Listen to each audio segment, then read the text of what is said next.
access it. All right.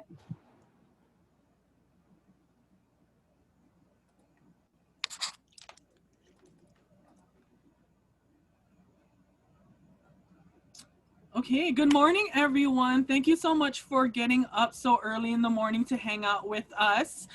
Um, as many of you may know, today is Social Media 201, so it's a follow-up to Ted and I's conversation we had with all of you last Saturday.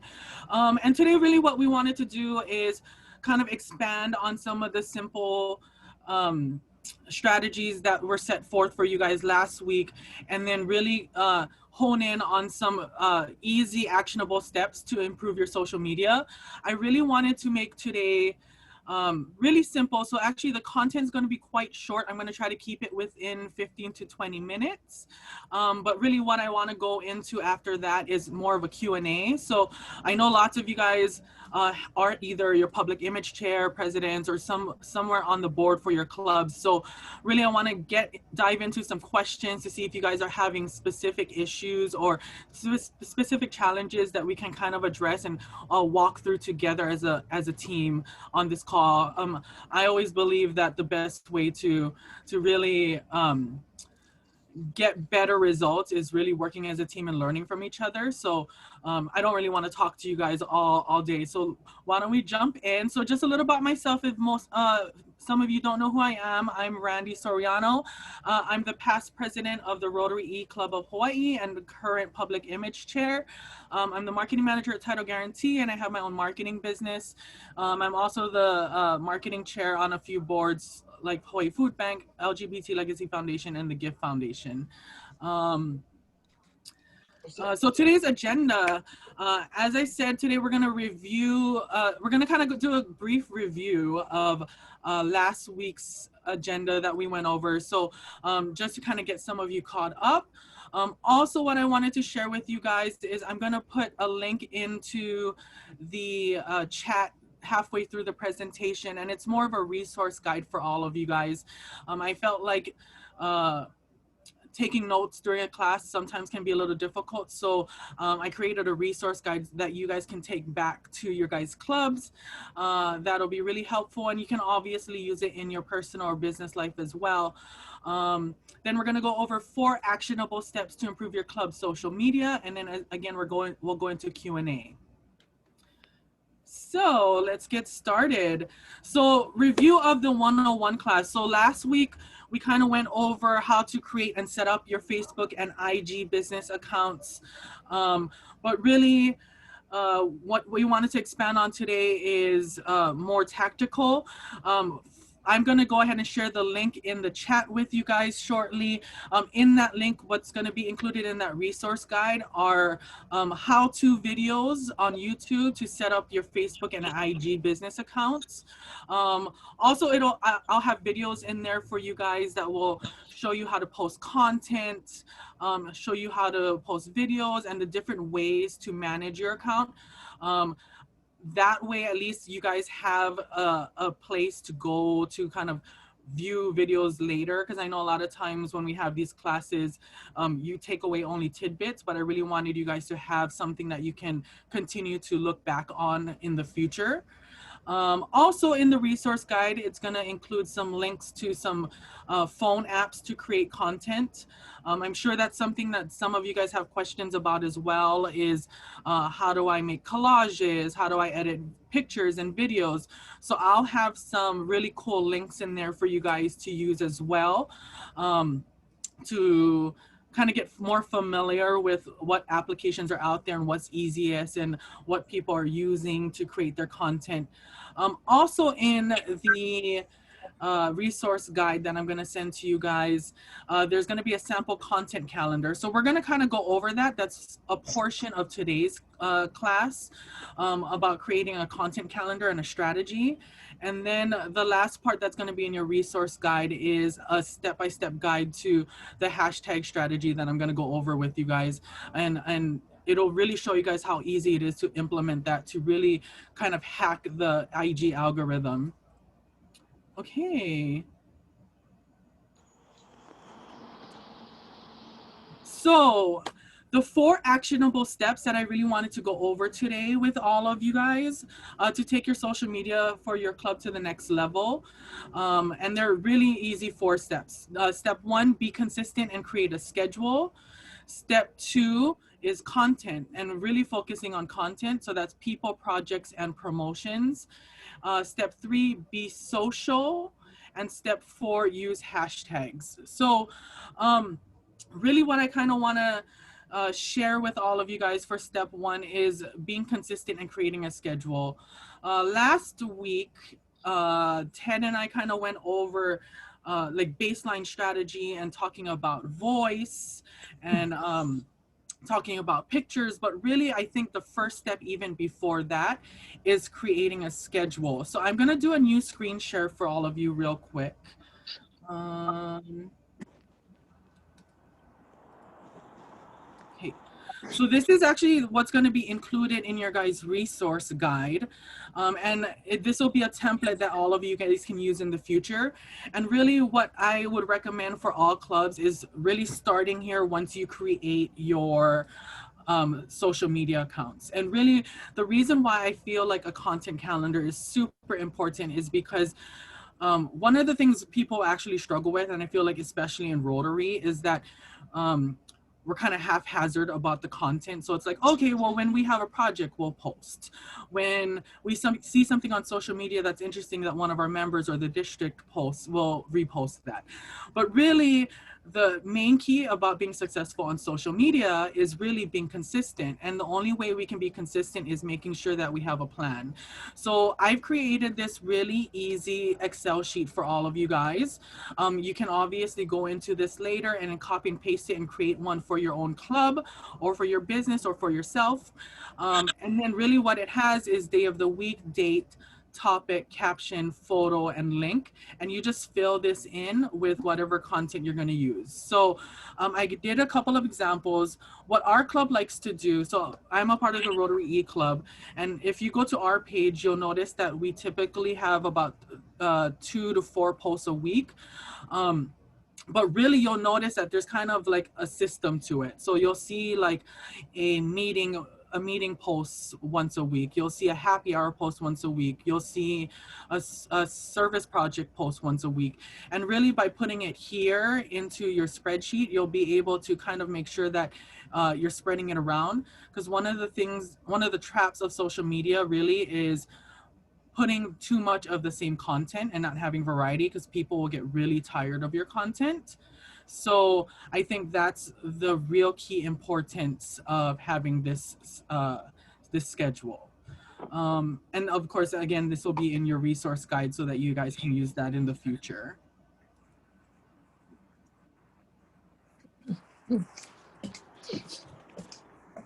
Okay, so step 2 is content. So with content, I really want to focus on people, projects, and promotions. So the 3 Ps. And I think that's so important, especially for Rotary, because a lot of times we put content that isn't really engaging. What we really learned, especially with Rotarians and people who are really focused on learning more about Rotary, so that we can kind of engage that membership focus, is that people want to know who's in Rotary, the type of people in Rotary, and the projects that we're doing. So really you want to focus on those 3 Ps, because those 3 Ps are so vital to getting people really interested in your club.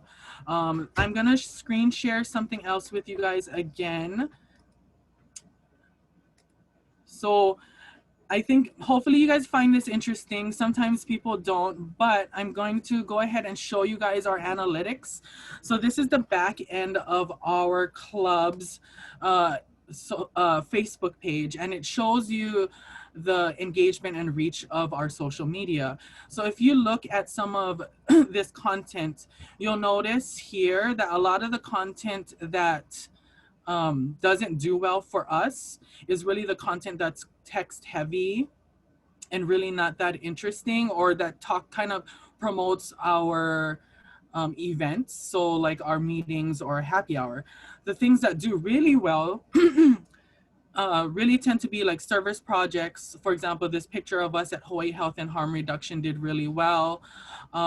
this post here that has 486 person reach was really more focused on um, us taking the challenge with the breast cancer walk. So as you can see with us, we have, it's pretty consistent. And the reason we kind of try to keep it consistent and the way we get that accomplished is going back to the content schedule, is that we try to make sure that there's a good variety. So if you see here, a lot of the word content, word heavy content is kind of filled in between with a lot of pictures and people. And that's kind of where you really want to focus on.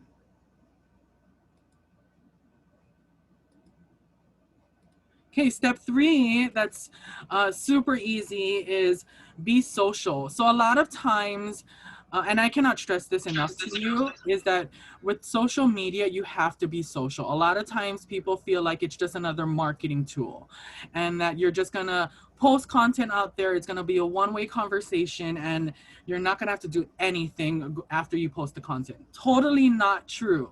I'm not asking you guys to spend lots of time on social media, but also you might, if you're gonna do this effectively for your club, you might want to kind of carve out like maybe a 5 to 10 minute window every day to kind of go in there and really like other people's posts, comment, and reshare other people's posts, because really the importance of social media is to be social, and that's the only way you're gonna be super effective with it. And the 4th easy step is use hashtags. So I'm gonna switch my screen and kind of go over what the hashtag algorithm strategy is.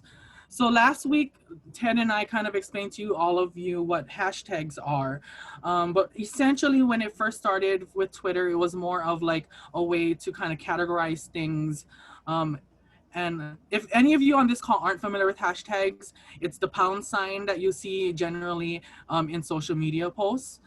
So to keep this really simple, for the algorithm hashtag strategy, you're gonna want to optimize it and to kind of hack IG's algorithms, you're gonna wanna post 20 to 25 hashtags after your posts. Also, another hack to kind of mess with the algorithm and kind of optimize it for yourself is a lot of times people auto share off of IG and Facebook. So that means like if you're in your IG page or your Facebook page, there's that other option to kind of just reshare it to your other platform. What you're gonna wanna do is not do that.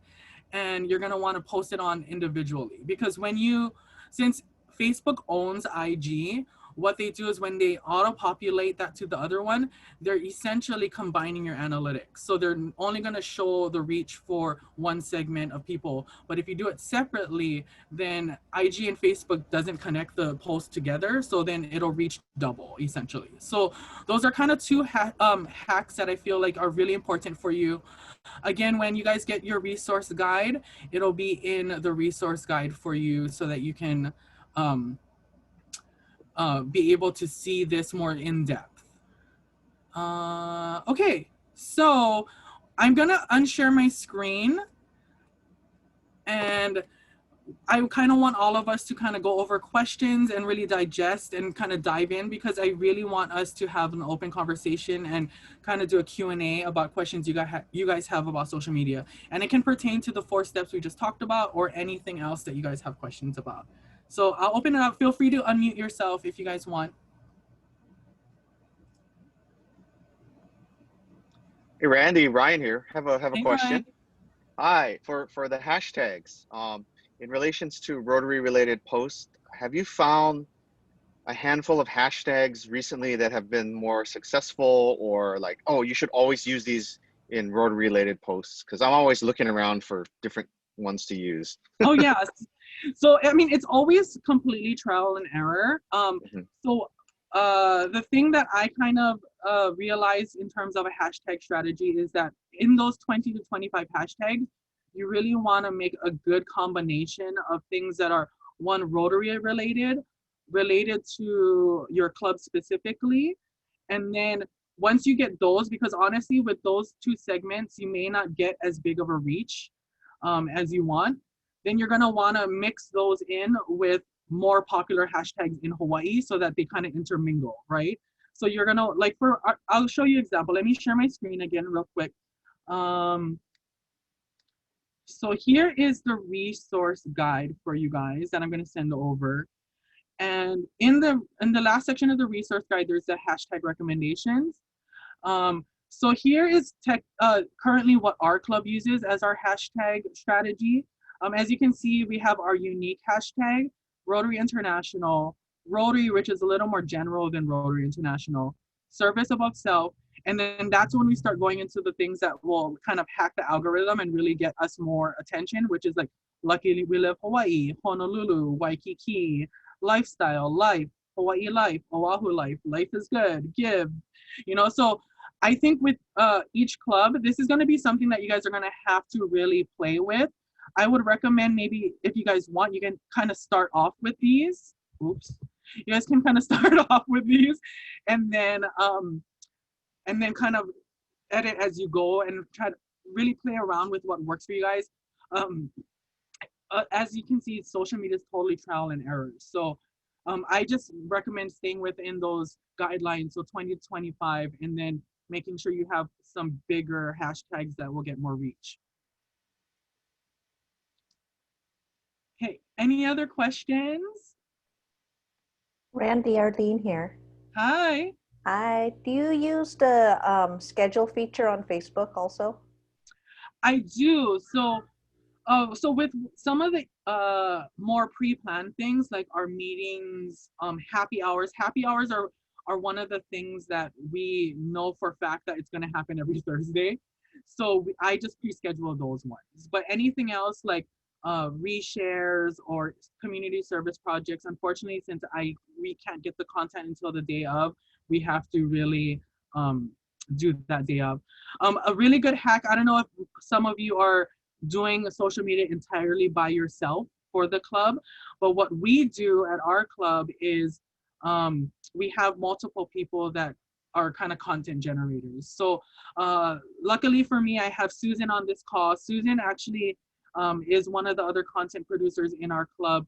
So what we like to do is, if she's at an event or she sees something that's really interesting, she'll shoot me over a picture and then I'll draft the caption. So that's the one thing I do recommend for all of you guys, is that keeping the voice consistent so that when people go to your page, it seems like it's one voice and one person copywriting is super important. Because the last thing you want to do is people go to your page and they're like, oh my God, they're all over the place. Like grammatically, it's written one way, and then like style wise, it's written one way. So just make sure that you kind of choose one person to be the lead, but feel free to gather as many volunteers as you can to get content.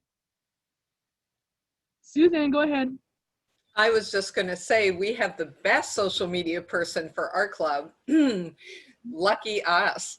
But I have a question, because I'm reasonably new to Instagram and I am trying to figure this whole thing out. So some people say you put your hashtags in where you write a comment. So you say, having a great service project, put all the hashtags in. Other people say you don't put it in there, you put it into one of the comments. So where does it go? Essentially, why people say you want to not put your comments in the first comment is because it kind of gives a bad taste in your mouth when people see that people are doing the hashtag algorithm. So you kind of want to bury it, right? So you can either do it two ways. You can either put it in the next comment, but I caution people to putting it in the second comment, because it's not going to initially go out with your post, right? So it's more important to put it in your first comment, because then it goes out immediately with the post. Because again, there are millions of people posting on Instagram every day, every second. So if you wait that extra 5 seconds to put the hashtags later, essentially your post has been pushed down already. So really having the hashtags isn't going to be beneficial to you. So let me show you guys the sample again that I have in the resource guide. So in the example I have here, so you guys can copy and paste this and put it on your phone. That's where I put it in my notes.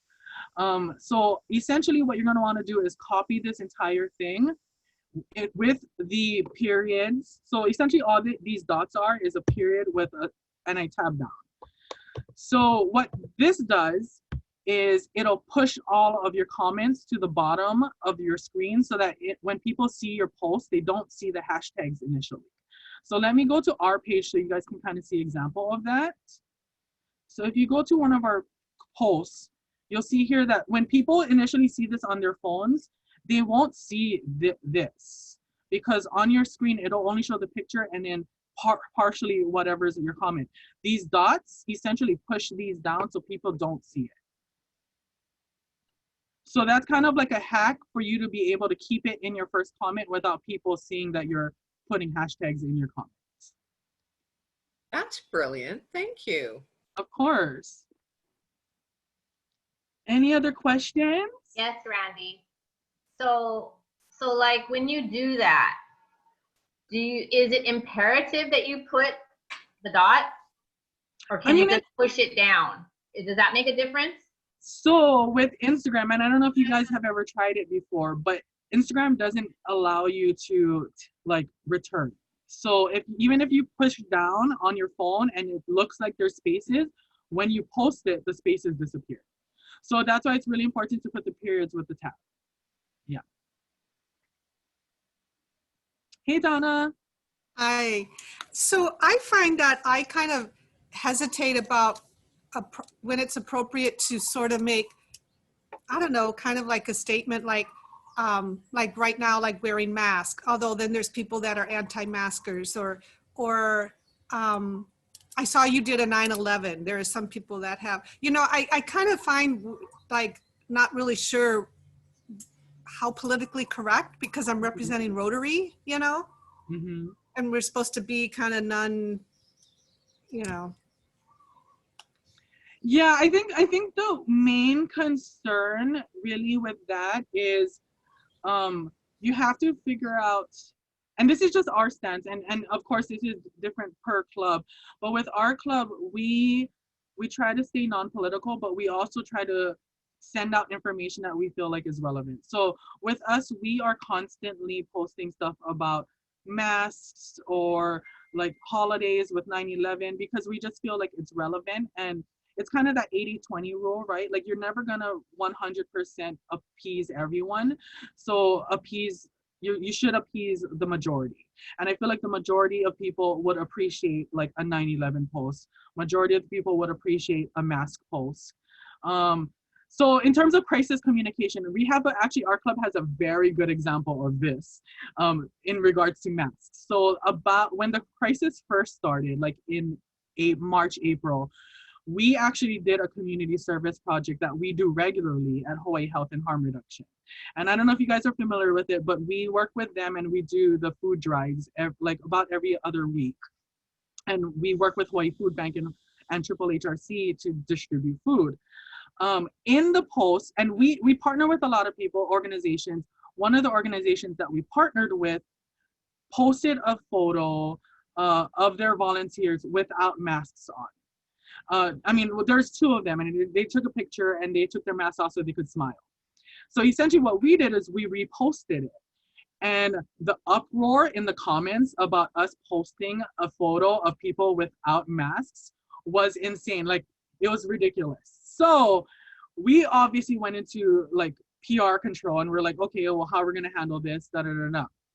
So what we did was we went in and we just kind of issued a statement, right? We didn't take it down because we felt as though taking it down makes it, one, it makes the person who is commenting feel like they won, you know, they got their point. So two, it's a double-edged sword for you, because if you take it down, then the person who wrote that comment will be like, okay, see, I was right. So they'll start spreading the word that like exactly my point is they felt what they did was incorrect. So just best PR practice is always never to take a post down if there's a negative comment on it and just address it, you know? So with us, what we did is we responded to everyone on the post. We apologized. We said that our particular volunteers and our Rotarians abide by certain CDC rules. We cannot control other organizations, but we do want to support the other organizations and be grateful that they partnered with us to provide a service that is helping hundreds of families in need, you know? So I think that's the approach you always have to go with. That is just don't be afraid to post. just make sure that you are prepared for the repercussions. So like whenever we post, we just make sure that we know, we kind of go through situations of how this may affect and have an effect on people's reactions. I mean, Susan and I, honestly, Susan and I have conversations about every step our club does. Like, her and I don't even send an email out without us discussing how people are going to react to an email, you know? So I think that's just kind of what you have to do with social media. And that's kind of the benefit of having that schedule, is because you can kind of look at all your content and be like, okay, how are people going to react to this? I saw that happening, Randy, and I was like, oh my God, you handled that so well. You know, I just saw it explode. I'm like, no, you guys don't get the point of the post. But you handled it really well. So Oh, thank you. Yeah.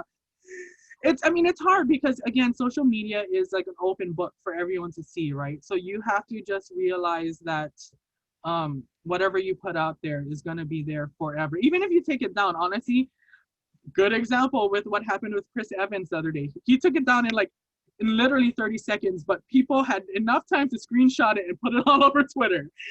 So just make sure that you're comfortable with whatever you're putting out there at the first shot, you know? Go ahead, Donna. I saw that you were announcing your club speakers in your schedule.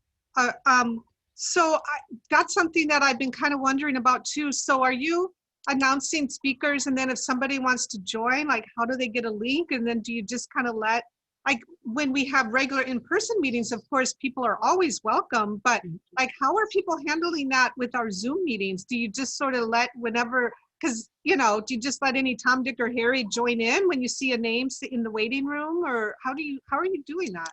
Kind of. So actually, our club has a really specific like protocol in terms of how we co-host. So, and this is, I guess, based off of a lot of our people in our club do a lot of Zoom meetings. For example, Melissa and Susan, you know, so we facilitate a lot of meetings and trainings.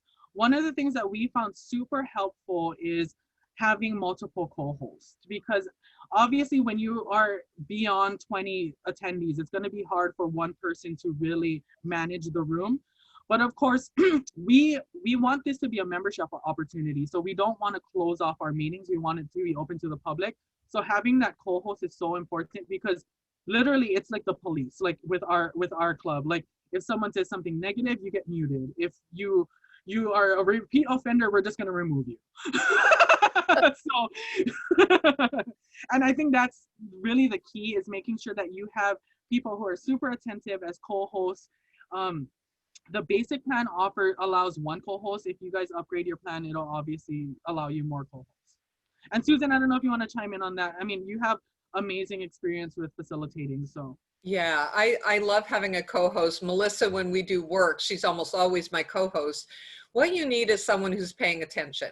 So you can't have someone who's kind of multitasking, and because people get unmuted. Like right now I see there's 2 other people unmuted besides us, and it could be that your phone's unmuted, but suddenly, you know, noise, dogs, husbands, wives, like stuff starts happening. So a co-host can always prevent that, and then the co-host can be aware if there is someone misbehaving and can shut that down really quick. We've only had that happen. We didn't have it happen in our Rotary meeting, but I've had it in work where, you know, the porn bomber shows up. So it's really good to have a co-host paying attention. And someone, like I said, you got to choose your co-host wisely. You don't choose the multitasker. You choose the person who's focused. Oh, someone's unmuted. Let's get them muted. And most people unmute accidentally, like their dog barks.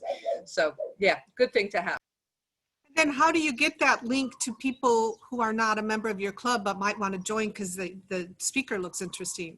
How do they let you, like, do you put it within your post? Do you put the link within your post? So I can show you 2 ways you can do it. So for example, on our Instagram, hold on, let me share my screen. I just realized it's not shared.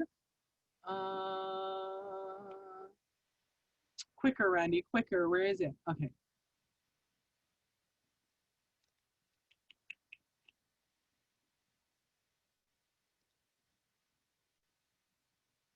Oh, there it is. Sorry. Okay, so with our club, what we like to do is we keep our Zoom ID in our Instagram profile. So we actually, when we moved over to Zoom instead of in-person meetings, we removed our website and we put the Zoom link here. On Facebook posts, obviously you can just include the link on the Facebook post. So either option. I think that's just super important. And then even with our posts specifically in our graphic, we include the meeting ID information as well. And this is a good way if you're texting, like with our club, we're like serial texters. So we'll be like, okay, don't forget. Like, for example, there's multiple people on this call from my club. I literally just sent them a text saying, hey, don't forget to come to my training. Thanks. Okay, any other questions? I had one more thing, Randy, because I think a lot of people, we have a waiting room. So you want to make sure you have a waiting room for your Zoom, because that way you can see. But then you see someone that says iPhone or a phone number. So this is how the bad guys get in. And there's definitely been cases of porn bombing. And what I discovered through Zoom is the best way to protect your club is to have your settings in your Zoom that only the host can share their slides, can only share the screen. Because that way, that's how they get in. They have access to your screen. So if you make it, and then if you have a speaker who has slides, you make them co-host, and then they have access to doing it. So that makes sure no one has control of anything except you and the people you've designated.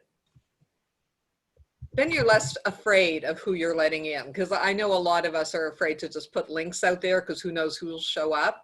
But the waiting room narrows it down, and then the no control if they come in makes you not interesting to them. Perfect. So I put the resource guide link in the chat for you guys so that you can go ahead and take a look at that when you are ready. Does anyone else have any other questions or any other specific challenges your club's running into? Oh, go ahead. Oh, sorry. Wait, I had to learn how to unmute myself first. Okay, I'm from Waianae, and I see Nalani's joined us, and our problem is we live in a very non-techie community. So we're trying to reach out, and right now, most people about Facebook is about all they can handle, you know. How do you get more people involved? Because even our meetings are maybe 6 people out of 30 because we have, many of our members are over a certain age, and they're afraid of technology or they don't know how to use it. So how do you reach the non-techies using technology is my question. Of course. So I think, well, let me kind of start with, for example, our club. A lot of people perceive our club as, like, since we're the E Club, that our age demographic is younger. But literally, I think Jen and I may be the only, like, under 30s. So when we started getting more involved in social media, it wasn't necessarily like an easy transition for our club either, because in general our club is the age difference is technically, in most people are in their 50s and 60s as well. But what we try to do is, and this is not necessarily in terms of the whole club, but we try to make things simple for them. So for example, like when we transition to Zoom, like we constantly put the links out there. We're constantly giving them resources like the graphics with the links, links in their social media, links in their emails. For example, like our e-newsletter, like instead of giving someone the whole spiel that Zoom gives you, like click here, da da da da da da. In our e-newsletter, it literally just has the graphic and then click here to join meeting, like nothing else. Like I think that's what you have to do, is make it simple for people to use, right? And even with social media, like with this presentation specifically, like a 201 class on social media can go down a big rabbit hole, right? But I really wanted it to just be 4 things that you guys can literally take back with you and it'd be easy for you to implement. And I think that's what you guys have to do for your members, is just choose 2, 3, 4 things that you feel like everyone can do and make it easy for them, you know? And even like with those videos, if you go into the resource guide, there's videos on how to set up your accounts. I feel like it's easier to just send someone a link and have them watch YouTube in the safety of their home than coming onto a class and being confused with like deer in headlights, you know? So I feel like the resource guide is a good thing that maybe you can either recreate for your club, or even forward on our resource guide to your members and be like, here, someone created these amazing links for you that will teach you how to do everything. You don't even have to listen to someone talking to you or interact with a person, you know? So that's just what we do. I mean, obviously just do what works for your club, but I feel like, I think especially now when people aren't comfortable with something, I think it's easier for them to explore at home in the comfort of their like room, you know? So that's just my thoughts. Of course. Any other questions, Susan?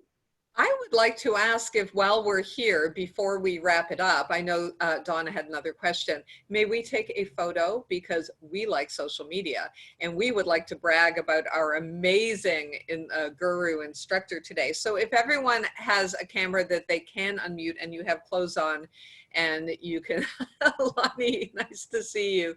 All right, so let's all look cute and smile, and then we will take a picture. Perfect. Thank you so much for participating in that. All right, Donna, go ahead. Oh, Donna, go ahead. Sorry, just one quick question. When you talk about your happy hour that you always post, or your social, are you guys meeting in person, or are you having socials with Zoom? Yeah, so we do our socials every Thursday over Zoom.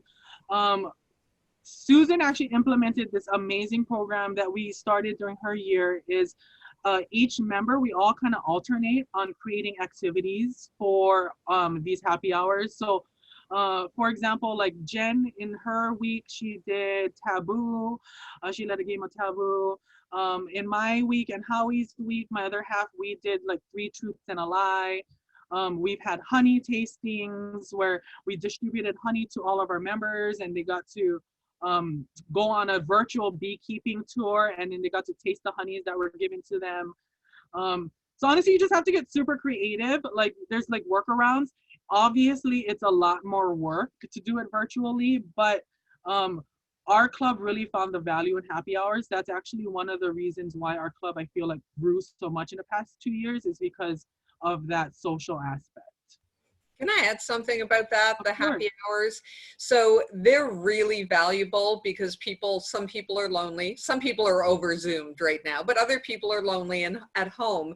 So the pauhanas are valuable. The problem with a pauhana is if we all open up our mics and start chatting, it's a mess, because it's not like we're sitting in a restaurant and a couple of us talk and a couple of you talk. It's horrible. So that's what, when it became my year, I just thought, I cannot deal with this, because it was just everyone, because you cut out, right, because of the microphones. So that's why we came up with the idea of the games. And so I just asked for volunteers every week. Someone hosts a game or a something, whatever they want, informational, fun. The feedback is people like the more fun, light things than the informational things. But you find out what works for your club, and maybe it's every week or every other week or once a month, but it's a way everyone gets to look at each other, but you're not in a meeting, and it's more casual. So we've tried like escape rooms, like all kinds of things, like Randy said, but I highly recommend it. And it's a way for people to connect. And also in Zoom, there are breakout rooms that you could also use as well. So you could have people like come up with a topic and break people into groups of 4 or 5, and it's like you're sitting in a restaurant, and then you come back and you can share. So that's something we haven't done yet, but it's super fun. So we could do that as well. Thanks, Susan. And honestly, if you guys can totally do a virtual escape room, it's a little more difficult than an in-person escape room by far, because you literally have to like listen very attentively to get out of this room. Like it took, like honestly, there in our club, we have a lot of people that take escape rooms very seriously, and all of us were mute.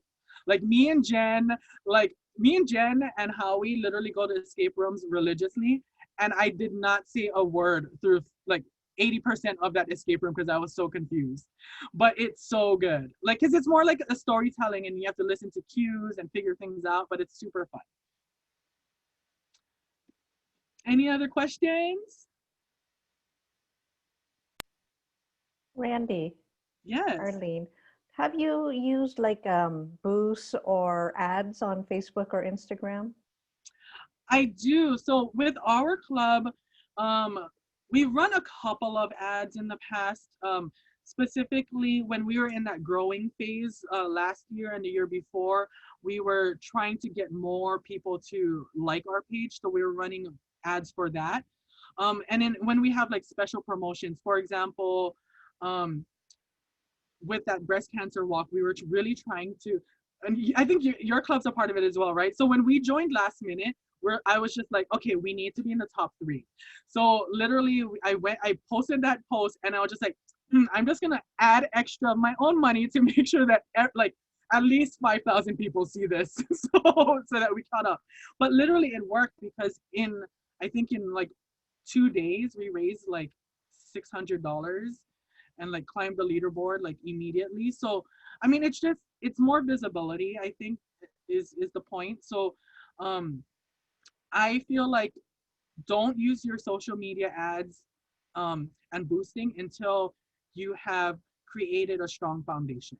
And that's, I guess, my theory in all of marketing, and that includes advertising and anything, is that you don't want to spend additional ad budget on anything until your foundation's good. So I feel like go through the whole process of optimizing your page organically before you start spending money on it, because at least that way you can kind of get the most bang for your buck. Anything else? Helen? Randy, this is kind of off the subject, but how do you guys play games during Zoom? Oh, of course. So usually whoever is the facilitator kind of facilitates it, and then we kind of take turns. So for example, when we played 3 Truths and a Lie, whoever the moderator facilitator is, they look at their screen and they just, I mean, essentially when you join a Zoom meeting, you stay in the order that you're on your screen anyway, unless you like turn your picture on and off. So usually our facilitator just goes through the list of people, and then we do it one by one. So like with 3 Truths and a Lie, like right now I would go to Susan, then Ryan, and they would each take a turn. And then it's kind of honor system, which kind of gets iffy. So sometimes actually, like in the past, we were like, oh, like we used to give points for whoever would answer first, but obviously with the lag, we'd be like, my Wi-Fi was slow, so I didn't get it in time. I should have won. So we'll like give brownie points. We're like, fine, 3 people got that round, So it's just really like trying to be fair. Obviously, you have to like kind of bend rules in order to make people feel like it's fair, because obviously with Zoom and people's ability and understanding of technology, it's not always going to be on the same level, So we're just always try to be flexible. Well, it sounds like a lot of fun. Yeah, so join us if you guys want every Thursday. Next Thursday, we're doing 3 Truths and a Lie, the extreme version, according to our treasurer, our treasurer Eileen. She wants to do 3 Truths and a Lie, and she wants it to be super outrageous. So come up with like the craziest things you've ever done in your life.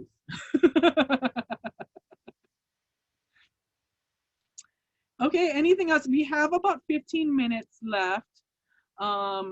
And I want to just have open conversation. If you guys want, we can talk about whatever you guys want. It seems like we kind of went over a lot of the content. So anything specific that you guys are issues you're running into in your clubs, or how's everyone's social media in general? I know Arlene's club, their social media is growing. Ryan is amazing at social media as well. His club has amazing videos on their social media. So I always get jealous when I watch his videos. I'm like, oh my God, it's so amazing. Which club is that? Kahala Sunrise. Yeah, Kahala so Sunrise. please follow Ryan's club. Actually, a good exercise right now, maybe so we can show each other some support, is if you guys have links or your handles for your club's social media or your personal social media, I can copy and paste some of it and then add it to the resource guide, so you guys can kind of all share with each other. Because I feel like that's kind of the main important thing, is really intermingling content from all the clubs.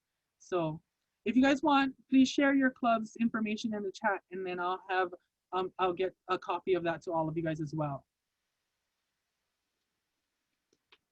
Okay, hey Win, thanks for joining us. Hey Liz. Okay, well, if no one has anything else, we kind of can wrap up early. There is a membership informational training right after this. So please stay on if you guys are interested in that. And I feel like it totally ties in with social media as well. If you guys are looking for ideas on content, I definitely advise you to stay on. And plus Nalani's amazing, so you want to stay on for Nalani. Thank you guys. Thank you, Randy.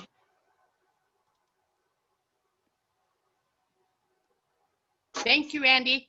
Of course. Randy, great presentation. Very, very informative. Thank you so much. Thank you. Great Thank job. you. Thank you. Good strategies. Thank Bye. you. Thank you, Randy. That was great. Of course. I'm going to put the resource guide just in case some of the newer people in the room need to see it. Where are you going to put it? In the chat.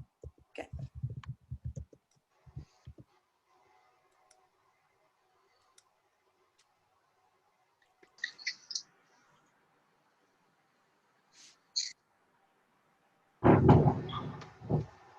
Thanks to my e-clubbers for coming out this morning. Sorry I woke you up with an 8 o'clock text message. Love you. No worries.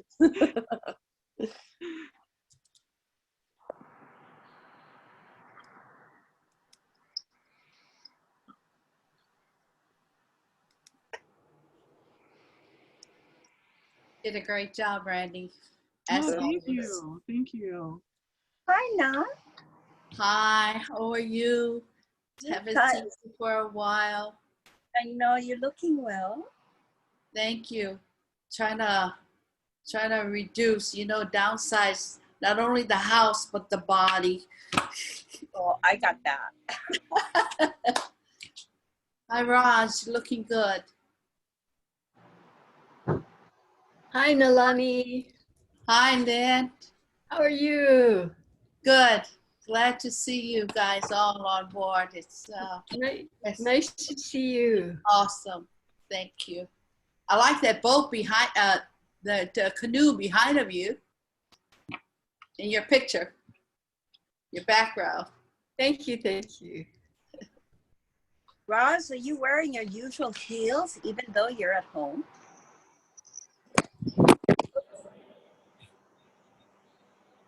I'm sorry, what was your question? Are you wearing your usual heels although you're at home? Do you want to see? Well, I have faith in you because, we try to perk our lives up because we're not going out, right? Yeah, no, because I go in the office every day, so no, I don't have them on today. But Saturday, great. Yeah. Hey, you guys get a chance, go check out Centennial Park in Waikiki. I went out yesterday and helped them plant shrubs and ground cover and all that kind of stuff. It's a beautiful park. It's really coming along. Hi, Win. Hi. Hi, Wen. Hi, Liz. Hi, Nalani. Mwah, mwah. Hi, Roz. Good morning, Miss Roz. Hi, Connie. Hi, Kanoy. I miss And everybody. Arlene, hi again. And Lynn. Good morning, Liz. Morning, Lynn. How are you this fine day? I'm Hi, good. Liz. Yeah. Hey, Donna.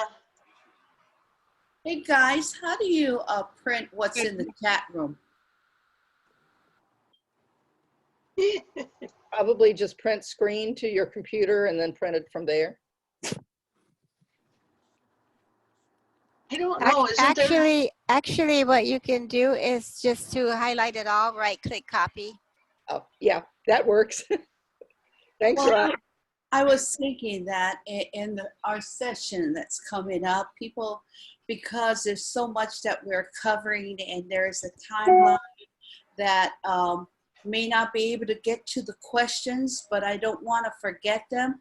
And I was wondering if you could print that and then go back. And I'm going to be taking in the recap sessions all that information and then give it to Naomi to distribute to those who had attended. And there may be some question in the chat room that we're not able to address. At least it'll be on this document.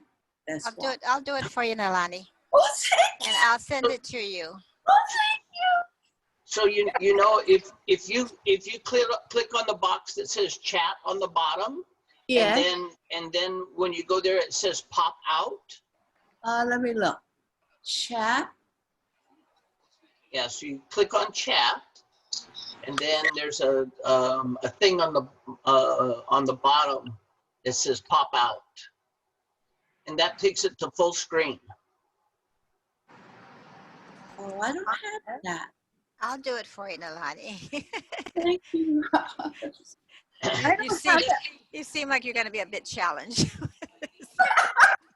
Always. Me too. Oh, gosh. Okay. Good morning, Benson. Hey, what's up, man? How you guys doing? I'm good. I'm good. I hear you're going to help me and help me with our next. Yeah, You're the host for next segment, and I'd like to be able to go visit all the rooms. I think I'm going to try and do 3 rooms, and so I can maha'oi each group. Yeah, good one. Oh, thank you. So you know what you need to do so I can run your breakout rooms is Okay. make me the co-host, or if Beth is on, there's Beth. So then I can set the breakout rooms up for you ahead of time. Okay, I'm Sunday. It shows up. Well, it's not. Well, time. yeah, Beth has to do it. Oh, okay. Yeah, Beth, you can hear Benson? Can she's you? the host right now. Crying. Thank Okay. you. Good morning, Beth. Morning, yeah. Just I'm when- looking for making you the co-host. Yeah, just go up by my name on the participants, and then Oh, yeah, okay, got it. Yeah, yeah, here. mute and more, and then I'll be able to do that.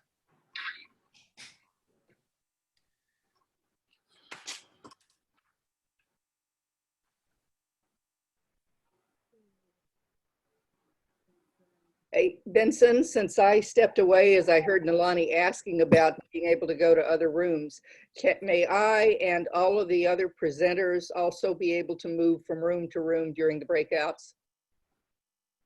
Can somebody set that up?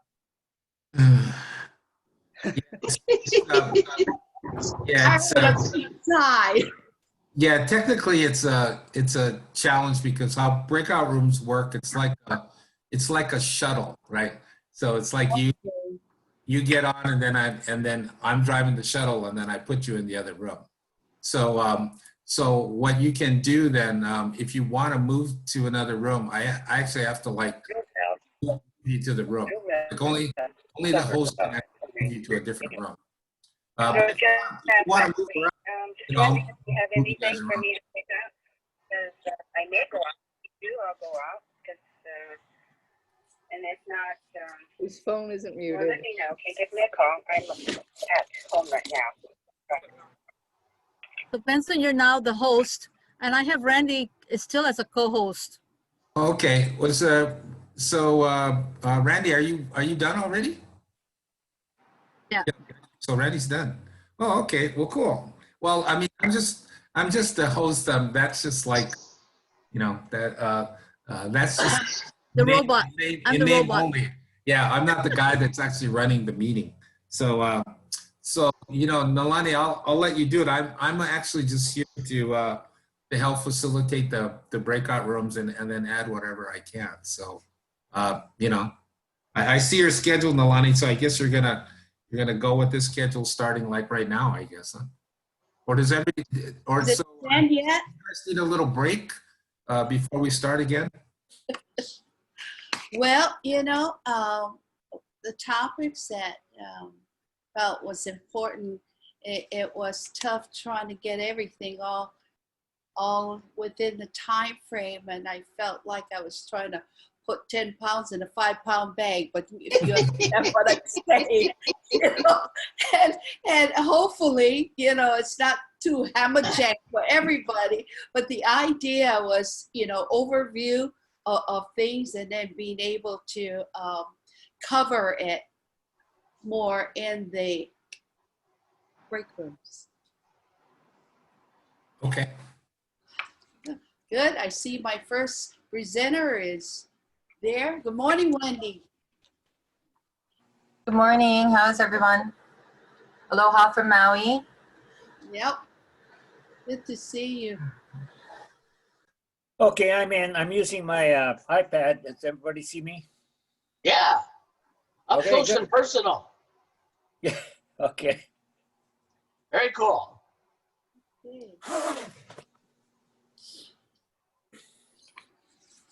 My wife's going to be using my laptop on Monday, so I won't be able to use my laptop. I have a meeting on Monday. So I'm trying it out.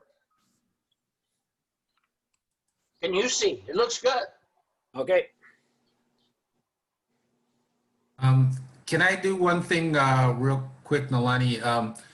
So could everybody rename themselves to just put your first and your last name there? Because some of you have, you know, different indications of who you are, because then it'll be easier for me to put you into a breakout room. So, you know, I know, like, you know, you have your nickname or iPad 2 or whatever, but if you don't have like your full name, like you see mine, it says Benson Medina, could you rename yourself?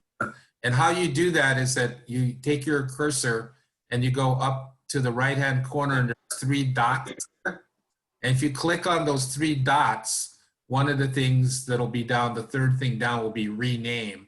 And when you click on that rename, then your name box will open up and you can write your full name in there. And yeah, it looks like everybody pretty much is there. What does pin video do, Benson? I'm not sure what pin video does. I know that if it's recording, it has something to do with that. Randy, do you know? I don't know what pin video means. Oh yeah, so for your screen win, for example, if you want to only see your picture instead of everyone else's, if you pin, then it'll have only your picture. And you can do that with anyone. So for example, if the person presenting, you only want to see the presenter, you can pin their video. Yeah. Oh. Yep. Okay. It's 10 a.m. and let's get started. Is that okay, Benson? Yeah, no, I'm good. I'm good. So I'll mute and let you guys get rocking. Thank you. Welcome, everyone. If you don't know who I am your district membership chair, Nalani Flynn. I'm joined by committee members, President Pass from the district. I'm like a reader. I'd like to give you an overview of what's going to take place. We have 2 breakout sessions covering 2 topics each. Each topic will have a presenter who will give a 6-minute overview. After that, you'll be assigned to a breakout room with a facilitator for about 20 minutes. You'll be given a 1-minute warning or so before rejoining the group for a recap. There, the facilitators will share your best practices and ideas that you have offered. If you have any questions, type them in the chat room.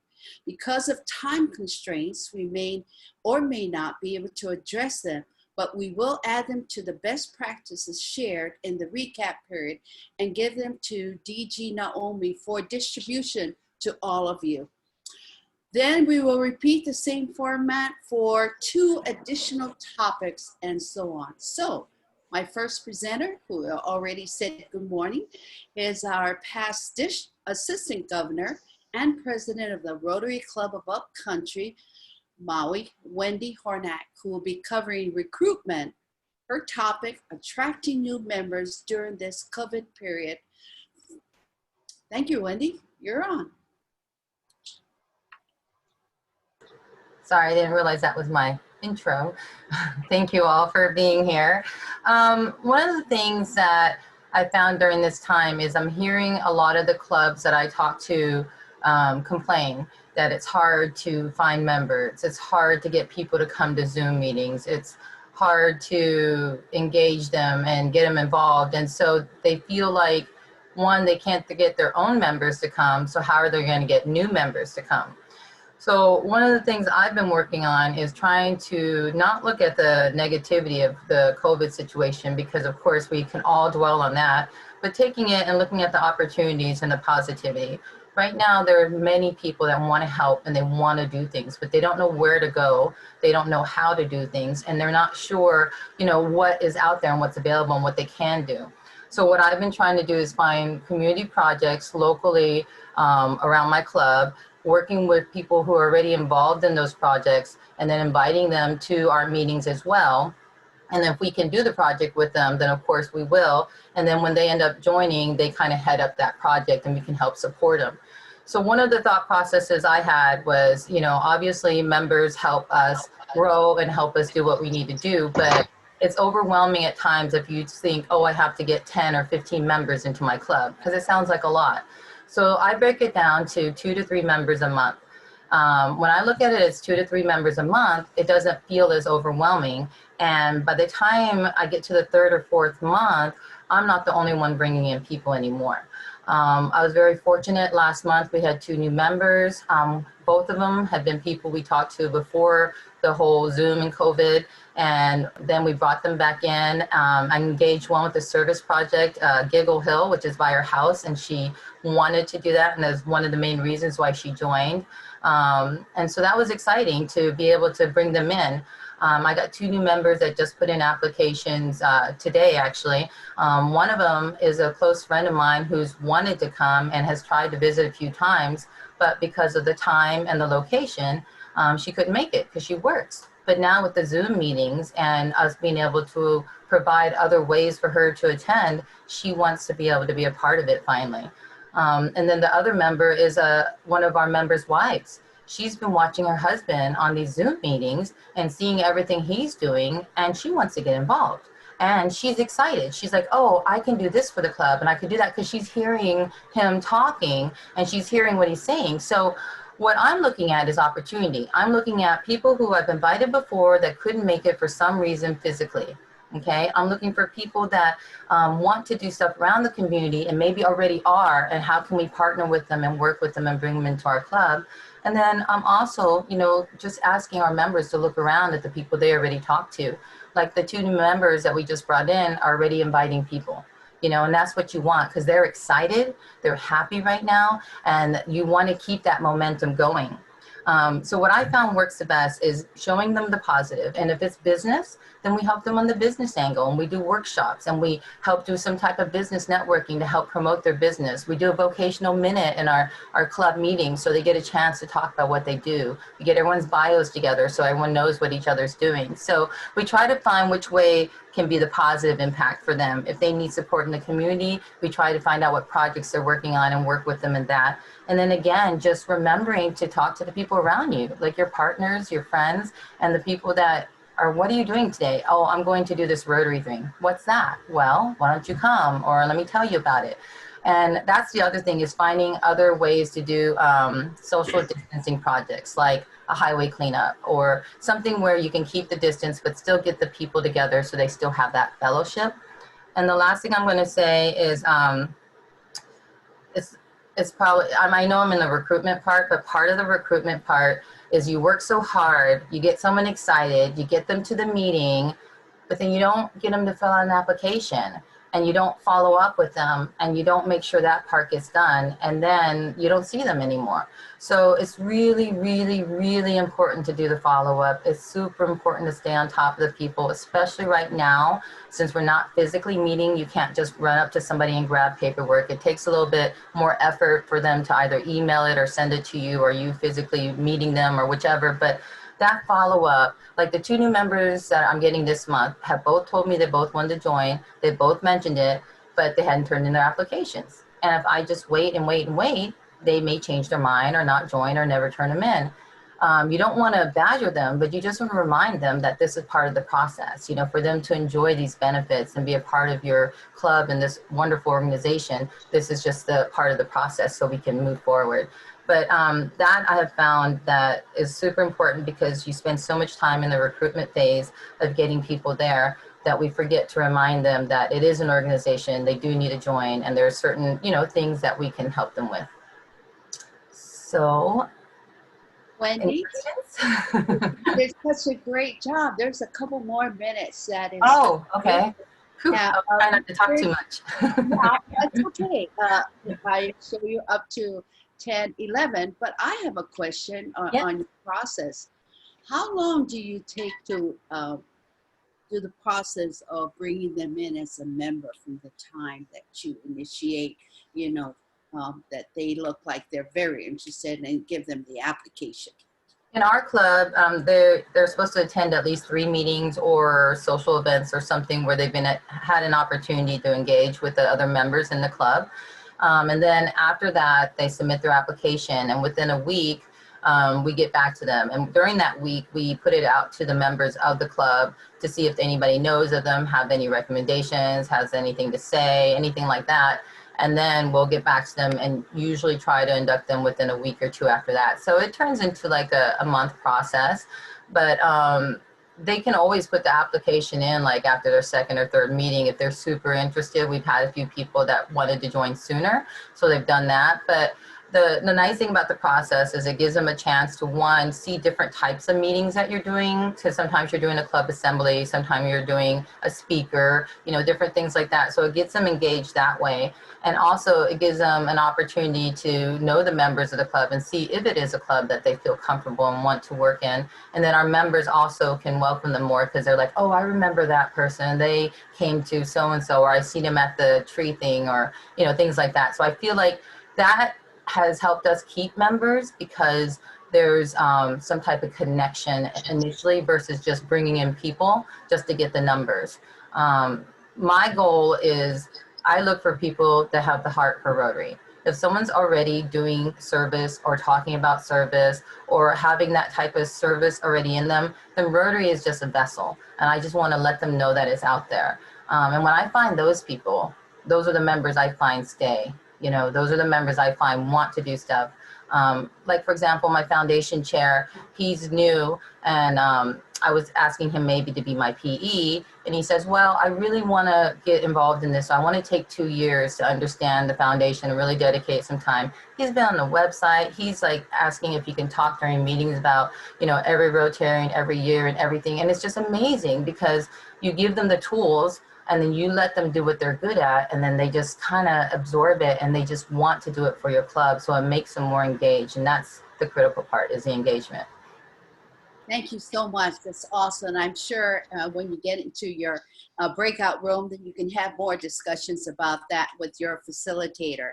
Our next presenter is past Assistant Governor Liz King for the Rotary Club of Honolulu Sunset, and she will be giving an overview on orientation. Liz?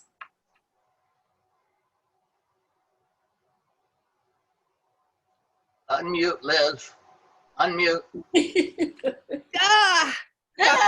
Seconds before somebody, okay.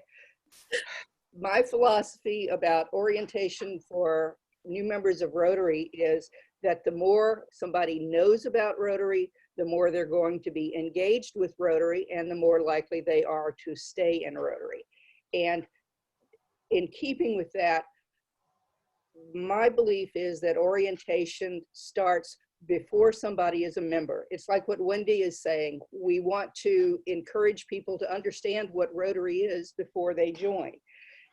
At a very minimum, a prospective member ought to have somebody explain to them what Rotary is, how often they meet, what the requirements are, and perhaps most importantly, how much it costs. People need to understand that there is a commitment of both time and money to join this terrific organization. Yeah, Iman always used to say, when you're selling Rotary, you're not going to sell the steak, you're going to sell the sizzle. And that's great. That's one way you attract members, but they're not going to stay if all they perceive is the sizzle and they don't understand what the meat of it is. So we start with, unfortunately, we have to tell them what it costs, along with the sizzle, the great things, the service, the fellowship, the things that Rotary does. But That's before they join. They understand what they're getting into. Once somebody joins, the real education of Rotary begins, though.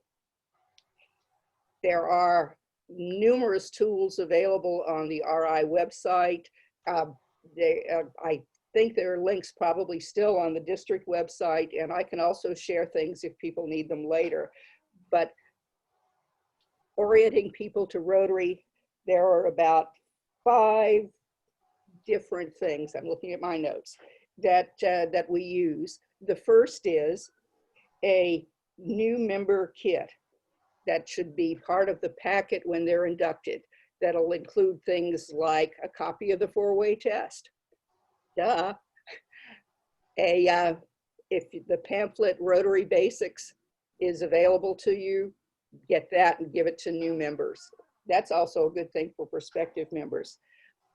Let's see, some of the other things that go into the new member kits. Just an explanation of what Rotary is. The 4-way test, I think I said that.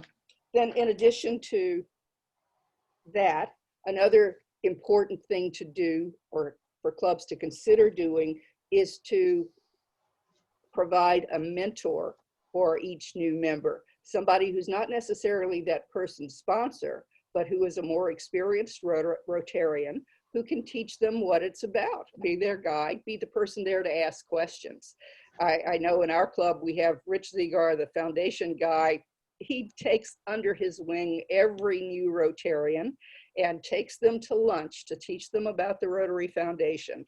He's given himself that job, and he's very good at doing it. And if you have somebody in your club who wants to serve as a mentor for all new members for one topic, like Rich does for Foundation in our club, that's a very good idea. If you also want to have a person who wants to take under their wing some new person because they're in the same field, the same vocation, that's another way of assigning a mentor.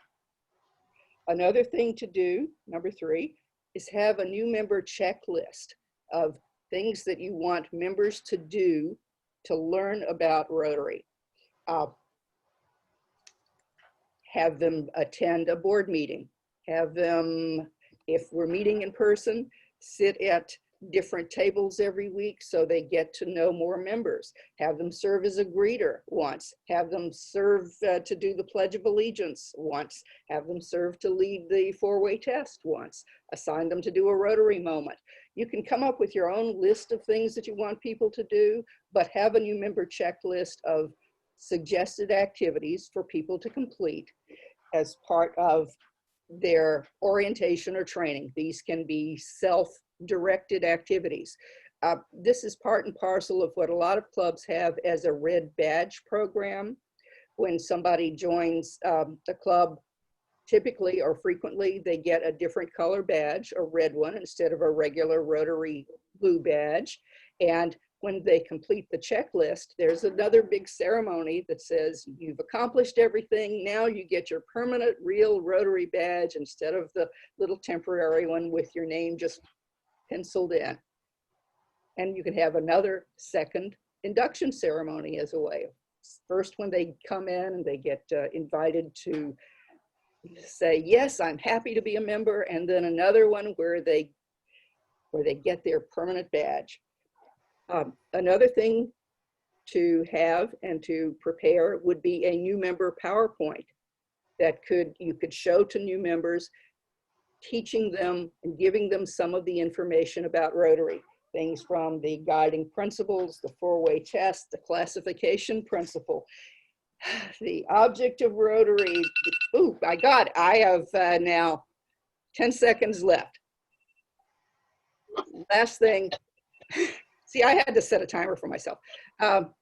Last thing is, training doesn't stop when somebody gets oriented the first time. There should be ongoing Rotary training or Rotary orientation, Rotary moments, programs about Rotary, and district training sessions like this one. Okay, I've probably been over my time by a few seconds. No, you're right on time. It's 10:17. Now you are all being moved to your break room and back around 10:38. The facilitators are Wendy Hornack, Connie Ichinosi from the Rotary Club of Hilo, and past District Governor Wen Shoneman from the Rotary Club of Honolulu Sunset. It has been brought to my attention that there's no bathroom break in my schedule. So what I would like to offer, a suggestion is to use the time that you're in your breakout session, which is 20 minutes. If you need to walk away, do so and then come back. So Benson, I turn this over to you. Okay, great. So if you haven't been in a breakout room, it's pretty easy. I've already put you guys in rooms. You know, Connie will be taking one room, Wendy will be taking another room, and Wen will have another room. And I just simply press a button and then you all start disappearing, which is really kind of cool. So if for some reason I missed you, you will remain here in the main room, and then I'll put you into a breakout room. Then I'll click a button in about 20 minutes, and it'll start a little 60-second countdown, and then you'll come back in here, and then we'll reshuffle and we'll go to our next room. Okay. Other than that, it's pretty cool. Quick question, Nalani. Yes.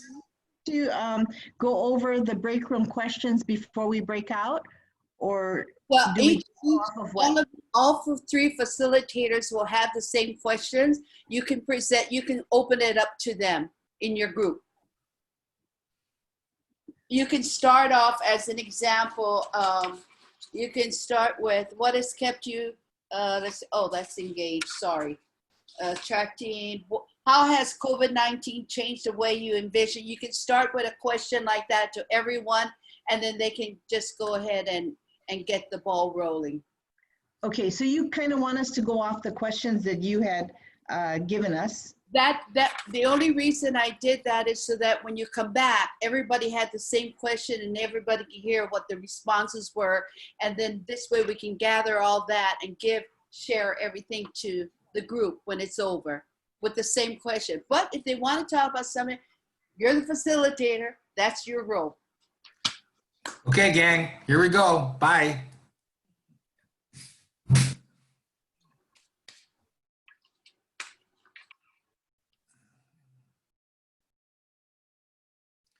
Nalani, I put you in a room too.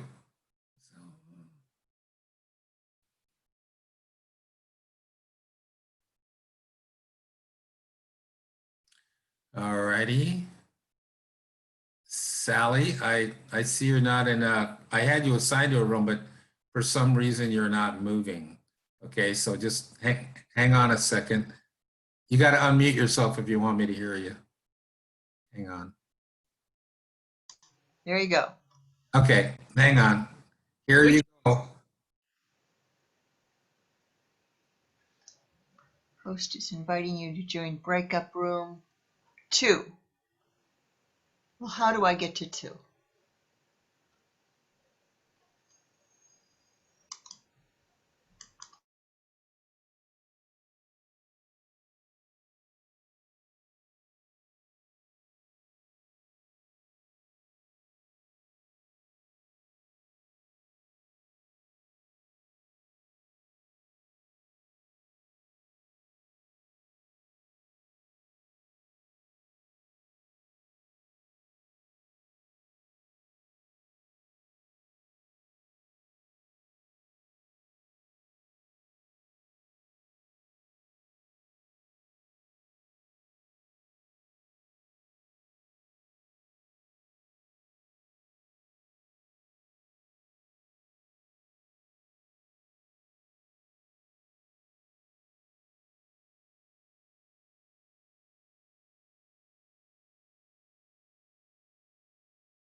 Hi, Beth. Beth, do you want to go into a room? Okay, there's Clarence. Okay, Clarence, hang on. Clarence, are you with us?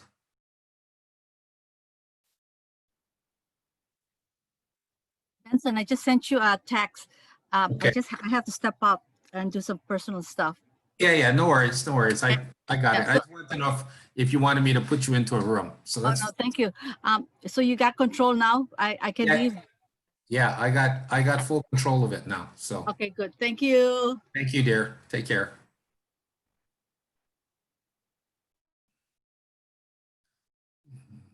Clarence, are you with us? Okay, I'm gonna put you into a room. Let's see. Okay.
Oh, look, it's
Okay, we're coming back.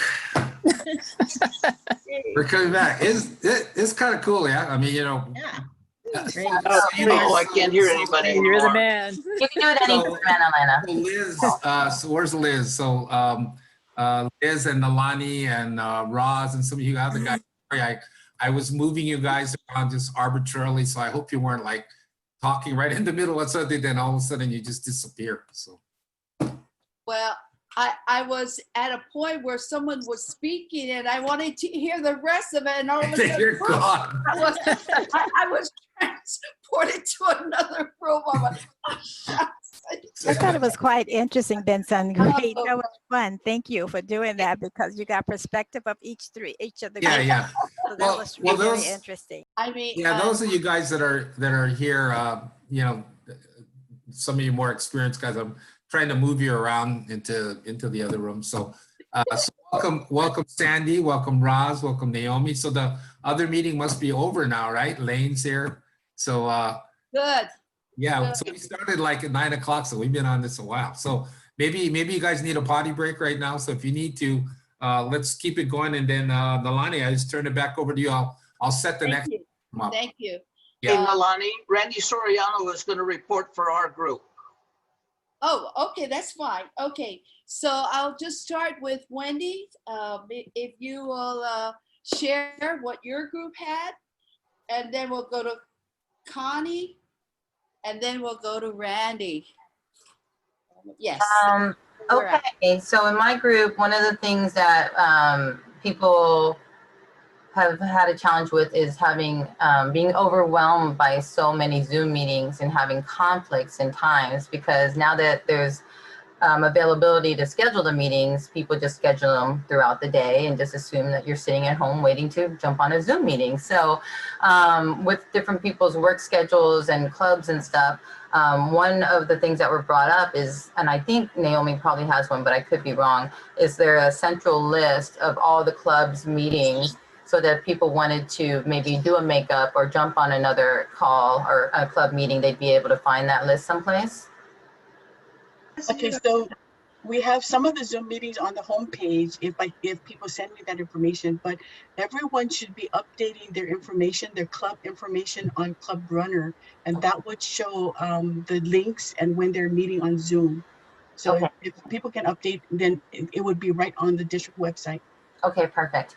And if you do that, I don't know if you guys are familiar with Club Runner, but there is a place where it says location, but it also says online meetings. So if you fill that part out, it'll put your whole link and everything on there. Anyways, so the other thing we discussed is some of these clubs are used to having that physical contact and that camaraderie. They're used to seeing each other. So it's been harder to get them to come to a Zoom meeting and engage, because they don't have that same feeling and that, and so it's sometimes harder to get members to come. So we talked about different alternatives, about maybe doing small social projects where you can get a small group together, or maybe doing a small lunch or social with just maybe 3 to 5, just keeping it at a minimum, but still getting people together physically that really want it, so they don't avoid those opportunities as well. And then just, we talked a lot also about the induction process and just getting into orientation and stuff. And a couple of points that were brought up is, you know, or doing orientation before the member actually joins, to give them a chance to understand Rotary before they get in. And of course, you know, inducting them and their orientation, but then also doing a follow-up or follow-through orientation, like within 1 to 3 months afterwards, so that to see how they're doing, to see if they're still engaged, to see if they want to get involved in something. Some people won't ask, so they need to be asked, and some people don't know what's available and they don't know they can do something. So letting them know. I try to announce during meetings, like any open projects we have or positions and stuff, and I'll usually get someone chat or email, oh, I can do that, or let me know, I can help, or, you know, so it's nice to let people constantly know that type of stuff. So finding ways to still get that engagement and that somewhat of a physical connection. And so we were just thinking of different ideas in that aspect. Thank you, Wendy. Connie, is there anything to add to her list? unmute, please. Yeah, sorry. I said, yes, yes, we do have stuff. We had a great group of people and very positive. And what was in common, I think, that the way what we discussed was how has attracting new members to your club changed since during COVID times. And I think the one thing that everyone had in common was that the way they do it is through their service projects. And so and promoting these service projects, promoting the meetings. So it's a constant promote kind of thing. So one of the things too was that, let's see, the ways that the different service projects, one was the Ho'olanapua, I hope I'm pronouncing that correctly. And that's they did a planting project. They're doing other things like creating a craft corner there, and also other projects were like grooming kits for the homeless. And another club is doing a community farm. And so what they're doing is similar to what Wendy said, was that they're the person who's donating that land to the club, that person is also a prospective member, and they're kind of talking to that person. And I guess this person is seeing Rotary firsthand in action. And so they're a potential member. And so what this club plans to do is invite other people outside people to help in that project, and those people become potential members as well. And we also talked about how just seeing other people that are seeing the dedication in Rotarians, and we Rotarians, and the passion that we have, that's another way that it attracts people to us. So and then also another club, they call every member, and they just touch base with them and make sure, so that speaks to retention as well. Okay. Thank you. Randy, bring us home. Can you add anything to that? Yeah, so when we approached our discussion a little differently, we started off with like some whys. So why would someone join Rotary? So really our group really talked about culture. I think that's so important. Finding commonalities with other people. Some of the members in our group kind of talked about how their club forms interest groups so that people can be surrounded by people with common values, and really honing in on making people feel like they're making a difference in the community. I think that's super important, you know. Some of the challenges we saw in regards to what COVID has done and how it's changed our approach to membership. We noticed that now that we're on Zoom, people find it easier to avoid meetings, whether that be because of their familiarity with technology or just because it's easier for them to just not come on a Zoom call. We kind of talked about ways to combat that. So there's a couple of clubs that have like one-on-one trainings, whether that be you allot someone that can train people on how to use Zoom. Some clubs actually try to make it as simple as possible for their members. So they'll send like e-blasts that literally have just one button that just says join here to join the Zoom meeting, instead of having that long thing that Zoom sends to people, you know. So just making it as easy as possible and making it a friendly user experience, I think, is important. And then in regards to orientations, we kind of had a different gamut of things that we could possibly do to make orientations more engaging. We really want to do like to think of the orientation as an elevator speech, so that it's someone's introduction to your club, and really understand what their interests are, right? Because I think that's the most important thing, is that people don't want to feel like they're being spoken to. They want it to be a two-way conversation. And then specifically, some of the clubs that we had on our team, they do like integrated orientation where the board does like little spiels, elevator speeches, and then it turns into more of a pauhana where people can kind of hang out and get to know each other, so that you're kind of seeing both sides of the club, the business side, as well as the opportunity to build relationships. All right, thank you very much. It was quite interesting. So let's proceed. We're having two topics now that will be presented. The first one is by past Assistant Governor Lane Kohama from the Rotary E-Club of Hawaii, and he's going to give his 6-minute overview on engaging members during this COVID period. Lane? Thank you, Nalani. Good morning, everyone. So wonderful to see you all.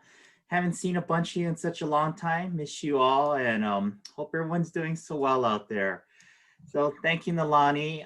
The question I had for you folks was one question, and it is, what has kept you engaged and connected to your Rotary Ohana during the pandemic?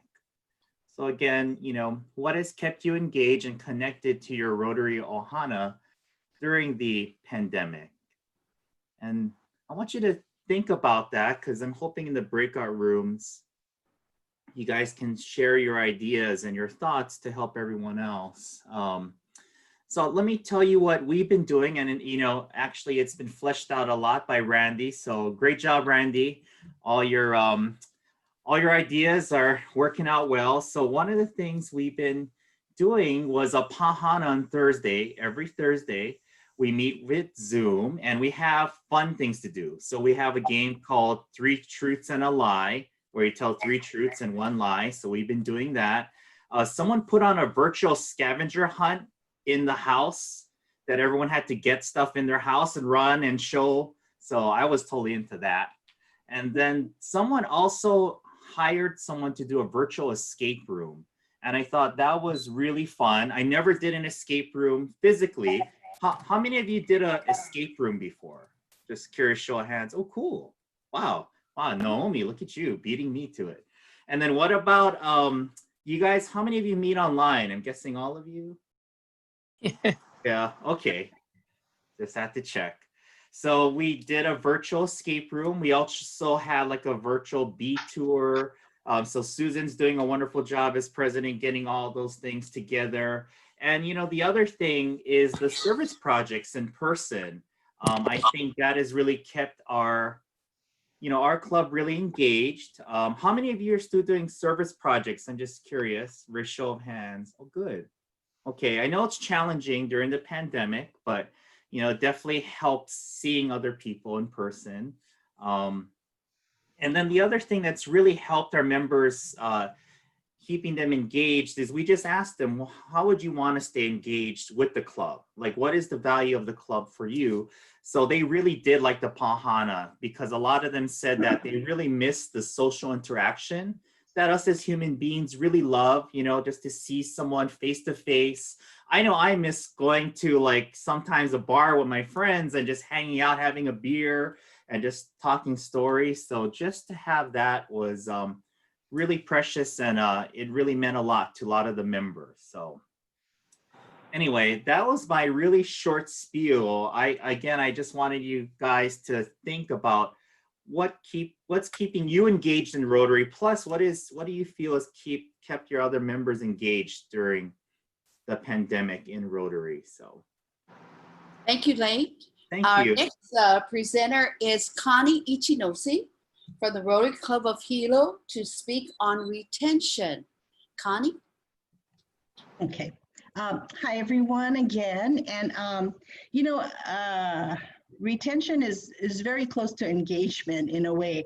I just want to talk a little bit about it, and what is so essential in Rotary and in membership is attraction.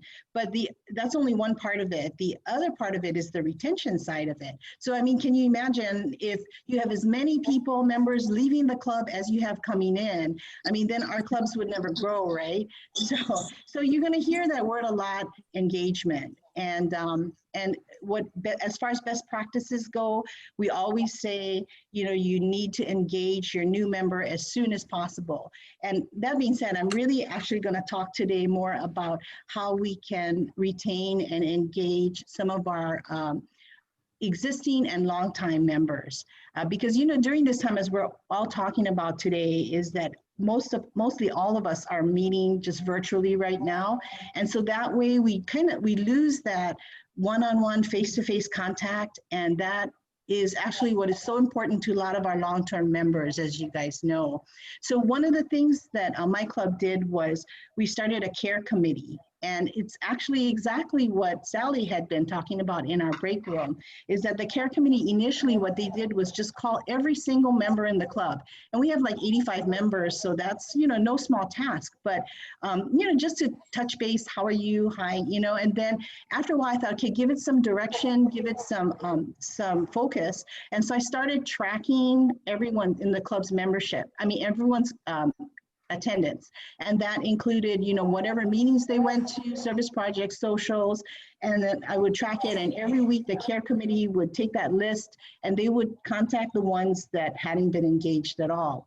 And then after a while, after about 2 months of tracking, there became a clear list of the members that just, needed that extra TLC. And so we called those, and from that list, there was a handful of them that we found were not participating in any way because either they just were not comfortable with Zoom or they just plain didn't know how to use it. And so the first inclination of the care committee was to form like this tutorial team.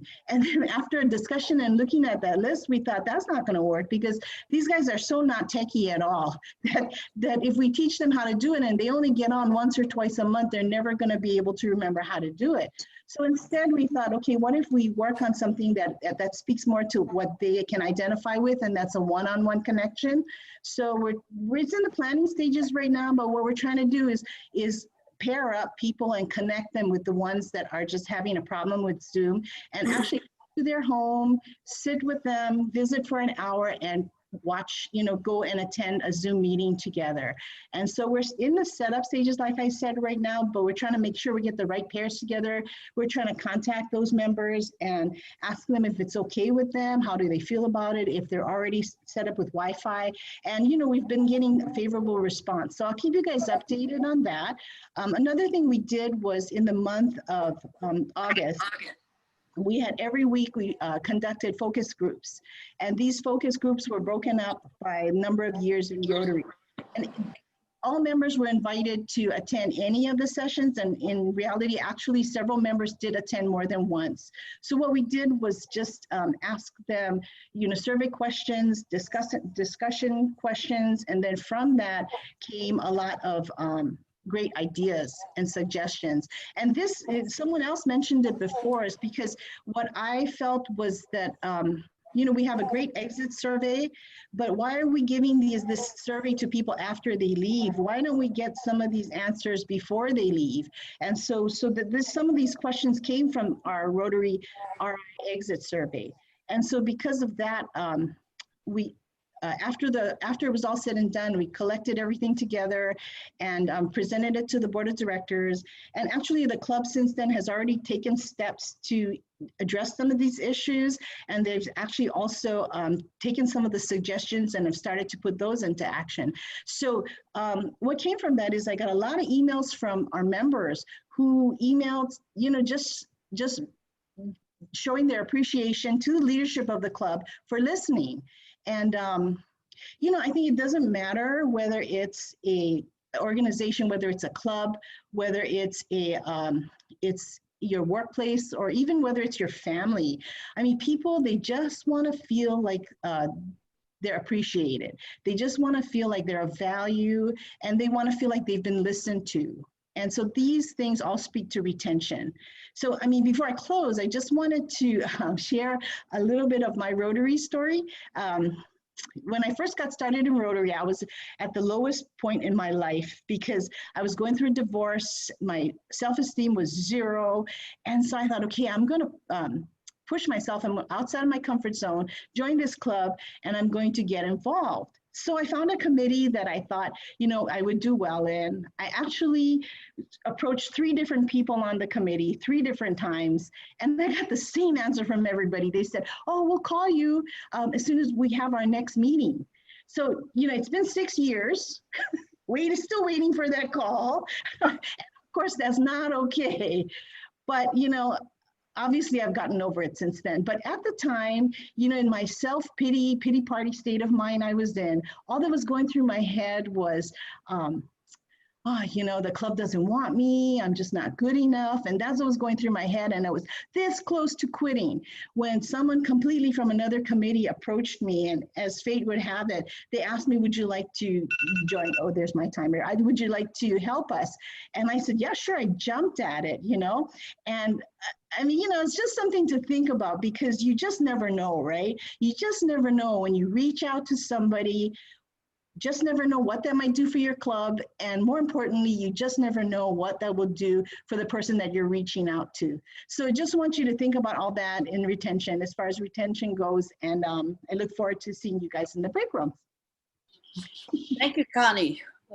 For those of you who weren't with us earlier, I explained to the group that after the short presentation that you'll be put into break rooms. Be there roughly about 18 to 20 minutes, depends on my host. He will let you in, let you back and warn us when they're gonna cut us off. Nevertheless, he mentioned also that he didn't see no bathroom break time. So I'm telling you, during this breakout session, you can take care of that. So there will be 4 rooms this time, and so 4 facilitators. And you're so you're gonna have Lane, Wendy, and no, I'm sorry. Let me look at my Lane, Connie, Wendy, and myself as the last facilitator for the 4th room. Okay, take it away. Okay, so I had to make a little change because some people left. So then now it's back down to 3 rooms. So okay, all right. And Nalani, you get off the hook, so you don't have to have a room, so you can go to the bathroom now. So you guys got the drill. We're gonna go to a separate room. I apologize if you saw someone walking behind of me. That's my sister. We're painting the house, my mom's house, so she had to come and stay with me. So I apologize for that. Yeah, no worries. We got it. Okay, I'll give you the 1 minute heads up when it's time to come back in. So we'll see you guys in about 20 minutes. Thanks.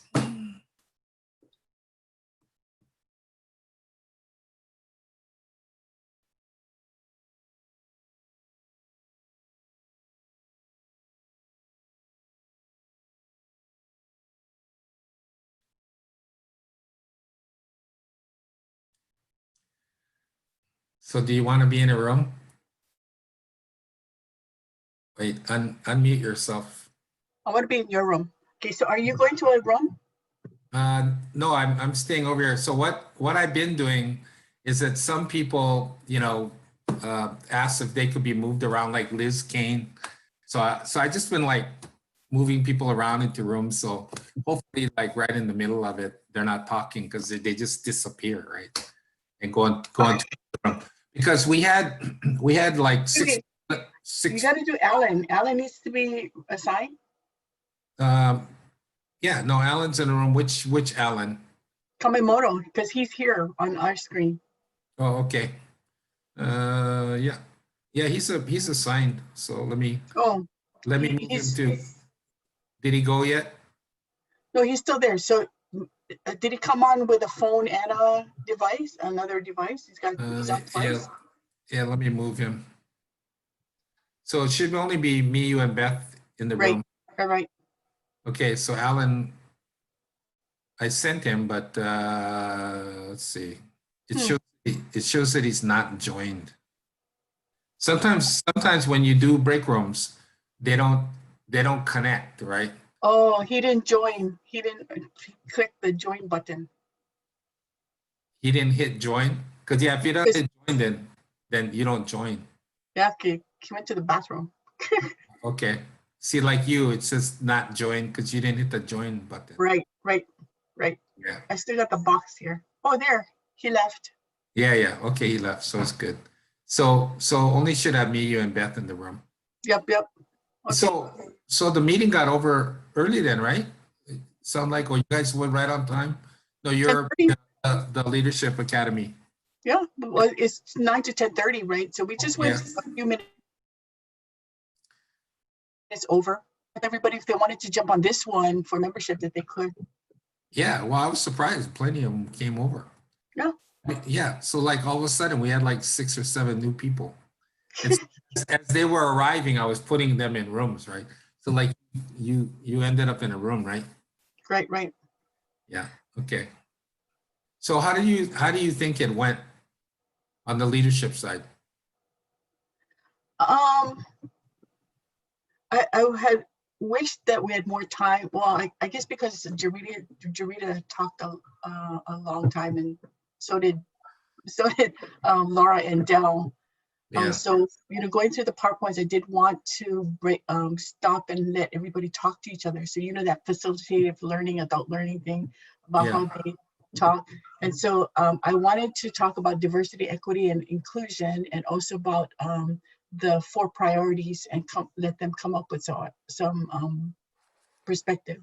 So didn't have time to do that. So I'm thinking, with just doing the leadership courses, the Learning Center courses, we're really not giving them homework, because they didn't have to write up anything. So, if I had asked them to, okay, answer these questions about diversity, equity, and inclusion, then, they could have had some thought process on that and give their ideas.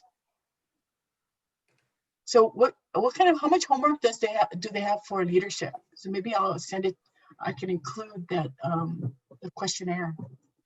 Well, I think, they got their assignment, and when you check the records to see who actually logged in, you remember you said, oh, I'm kind of disappointed that, people didn't actually finish up the assignment, right? Because you can see, right, if they don't. So I think you should send it out and say, okay, gang, the reason we're giving you an assignment is so that you actually do it. So,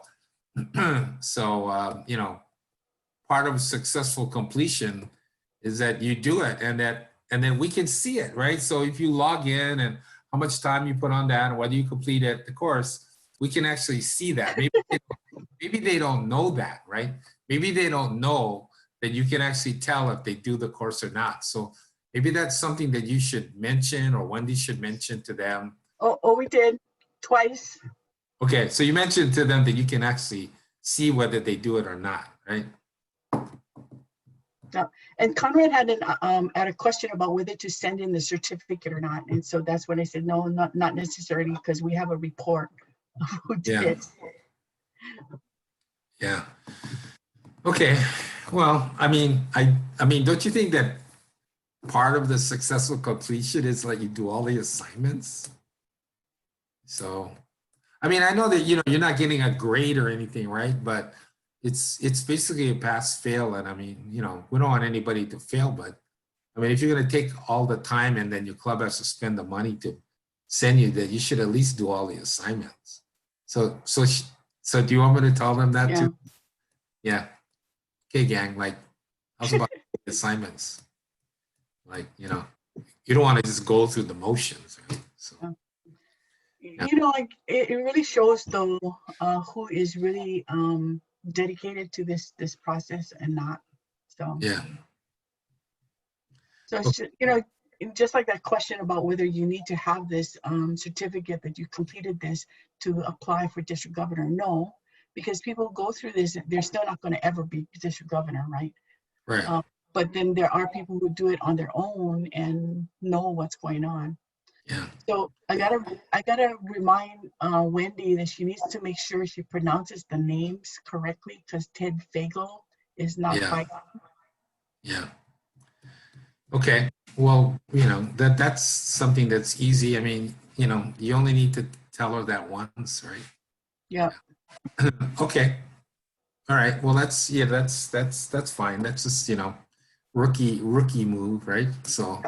We can overcome that, but I do think it's really my belief that I really feel like that at some point, after we get all the levels established, that I really do think, if you're going to apply for district governor, you should take the time, or at least have the initiative to get all this background coursework, right? And then, but I think Jarita brought up a good point. You can take it. You don't have to be a past district governor to serve on the zone. And so maybe there's guys, because Lane brought that up, right? So maybe Lane, he doesn't want to be district governor, but he'll serve on a zone committee.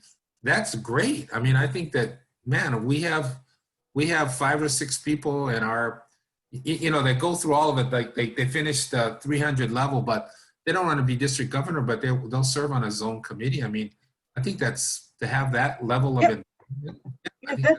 That's awesome if they're going to be able to support the clubs, because there are some people who want to be on the zone level because they want to be known with those zone people, but you know, they're not effective with helping us. Okay, so there's these people with some egos that want to just be on the zone.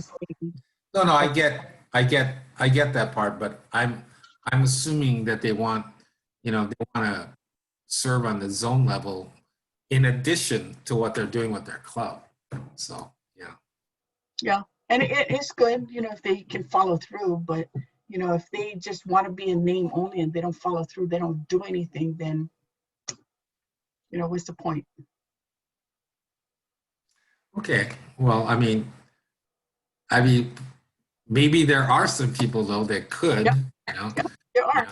Yeah. There are some people that could. Yeah, that could actually do that, you know, serve at the zone level, but still, you know, be fully functional at the club level. So maybe that's one thing that we have to emphasize in our training. You know, leadership means that you're effective at the club level, because that's really the heart of Rotary, is what happens at the club level. And so, you know, Jarita, I mean, I went into every break room and I said, you know, we were lucky to have Jarita come on to our meeting this morning and address us. And when the question was asked of her directly, well, why do you think membership is going down? She said, we need a better club experience, right? And so, man, that resonated in my brain. So I'm going to be putting that out and everything. Like, okay, so what do we need to do to have a better club experience? So, you know, train, interact. I mean, all the things that we try to promote at the club level. You know, that's the purpose of that, is to improve our club experience, right? So,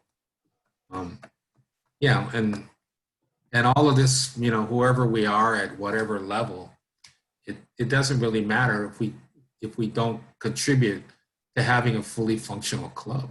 So maybe that's something that we need to continually say that, you know, at our leadership, as we're developing leaders that are going to go on to district levels, zone levels, or be district governor or whatever. There's a, you know, everybody's here to serve their club, right? Right. Yeah. But you know, the membership committee should be doing this and working with the membership chairs, you know, and when they talk about membership crisis and how we need to be engaging. And so that's why this membership committee needs to work with the things. But if they're not going to do it, that's where the training committee. So did you see, oh, you didn't see the slides yet on what the training committee, did you go through the slides? Well, remember we went through, you mean the 100 slideshow that you had? Yeah. So did you see the slide on the training committee on what you're responsible for? Well, I mean, unless you changed it from yesterday, right? Yesterday we went through the whole thing, right? Okay, so one of the questionnaires that Randy Hart has to do is who's responsible for all of these things, DG, DGE. And so I told him that a lot of the assemblies is the district trainer that coordinates it with the presenters and the DGE or the DG, depending on what it is. So DG is responsible for fall seminars. DGE is responsible for spring training. Right, but it's all on the district trainer and the committee on the content and moving it along. So hopefully, you know, we can change it so it's that way. It's not like, because I've seen in the past where district governor does this and then it happens and the foundation chairs are, you know, are left out of it. Or I've seen the other way where the district governor says, I'd like to do it this way. That happens to Dell. I want to do it this way. And then the foundation people do it another way. And after it all happens, he goes, well, that's not really what I wanted. You know? Yeah. Well, that's why for me, I feel like all of the training has to be coordinated through the district trainer coming down from the district governor, right? Yep, all together. That's Yeah, right. yeah. So I mean, I do basically. I mean, I'm trying to put the training together, but but I'm being directed by you. So so that at the end it kind of turns out how like you want it to turn out, right? And so so Sandy's gonna be different. I don't know how much, but I don't know, but that's why the training committee needs to be Right. stronger, so that Right. it doesn't matter. And then right. Yeah. Right. Well, see, my feeling is that if we really nail the training down, and I mean, for all aspects, membership, foundation, public hearings, whatever, and we have this coordinated plan and everybody's on the same page, and it might take us a year or two to stabilize it. I mean, what a big freaking headache off the district governor to not have to worry about, okay, now what am I going to do for the fall? What am I going to do for the spring? That all the district governor has to do is come on and say, hey, man, it's really great. It's really wonderful that we're all down at this, participating to help strengthen our clubs and all that. But that's why this year is really important year, man. I mean, we're sinking in the foundation for all of this stuff to go forward 3, 4, 5 years. Because I think by the time, even Sandy's here, I'm expecting very little direction from Sandy. What I'm expecting from Sandy is like, hey man, you got it, go for it. It's wonderful, right? And so we'll continue to solidify it, build it. And by Randy's year, I'll go over with Randy and said, okay, Randy, here's what we have in place. You want to add anything to that? You want to alter anything? You want to emphasize anything else? Whatever. The basic foundations of our training are all in place already. But it takes a while to do it, especially if we really haven't had it building, for years. I mean, good for you that you were finally saw that, okay, we need to dig in and get the foundations of our training program together. And then like I think Wendy just hit it out of the park in this leadership academy. I'm just really proud of her to put all those pieces together. I mean, because she's just exactly the right person to do it, right? She's all really detail oriented and she's in education already. So, she knows what it is to be the dean. Okay, let me put the 60-second notice to everybody. Hey, so that 50/20 website, I watched a video on being a district governor, and it said that the district committees, if you wanted to, if you wanted to serve on the 2021 committee, you got to apply this year. And so they do it a year in advance. If you're going to be on the 2021 committee, you have to be on the committee this year. So something came by. So do you think that that's good? In a way it is. So we got to talk about that on whether we can do that. Yeah, well, that's why I really feel like we need, once we have an educational foundation or training foundation set up, I think we have to require people to do that, because that's the only way you build experience, right? So everybody's coming back now. Yeah. Otherwise, people won't even come back sometimes. Okay, here we go. Everybody's coming back. Wonderful. Benson, before everyone's back, can I ask you a quick question that maybe we could do? Sure. On our own, maybe? I don't know. I would love to learn how to do these small groups and then get back in, because we do study club sessions and we send a separate link and then they have to log out and log back in. So maybe we could have a one-on-one if no one else is interested in this. Yeah. So do you guys have your club has a Zoom account that they use? Yeah. Oh, okay. Yeah, it's a pretty simple stuff, and I actually learned a lot of it because I worked for the community college and they had sessions and stuff, but Zoom has some unbelievable, really simple tutorials. Okay. So if you just go on zoom.us, okay, you can look through all those tutorials, and and if you're like a super nerd like Randy who reads everything and so he knows how to do it. I'm not. Like all of those things that, like today, right? So Wynn asked me, so what is pinned video? And I've had a lot of training, but I didn't know that. But of course, Randy knew that. Yeah. I mean, how cool that Randy knew that. So somebody always knows something. So hopefully you're always in a meeting with Randy. Randy. So, but Donna, you can email me, and if you want to work together, hey, 100%, no problem. Thank you. Awesome. That's one of the things we're working through with all the presidents to try to get more advanced Zoom training. So I'm actually putting together a 3-level Zoom training for anybody that's running Zooms. Yes, Laura, you got to unmute yourself. I was just volunteering to take your class. Oh yeah. There's some simple stuff, but now people want to do like overlays, whiteboard, linking. I mean, there's some, like Randy will tell you, there's some really funky stuff you can do with Zoom now. Where's our Nalani? Here you are. You're back, and I am here. Watch it. Time for the wind up. Huh? Yes. Okay. Thank you, everyone, for coming back. Now let's have the recap from the 3 breakout rooms. Just some highlights. So let's see. Lane, you want to start? Sure. So in our room, we had Alenka, Lynn, Roz, Liz, and Kelly. So the first question is, what has kept you engaged and connected to your Rotary Ahana during the pandemic? So Alenka said projects for sure, and doing the projects remotely. Lynn said there are small clubs, so they really keep in touch every day really well. And they actually check up on everyone and send things to, members that may need something. Roz said that, Rotary is a family to her. So you never walk away from family. So that has kept her really engaged in Rotary during the pandemic.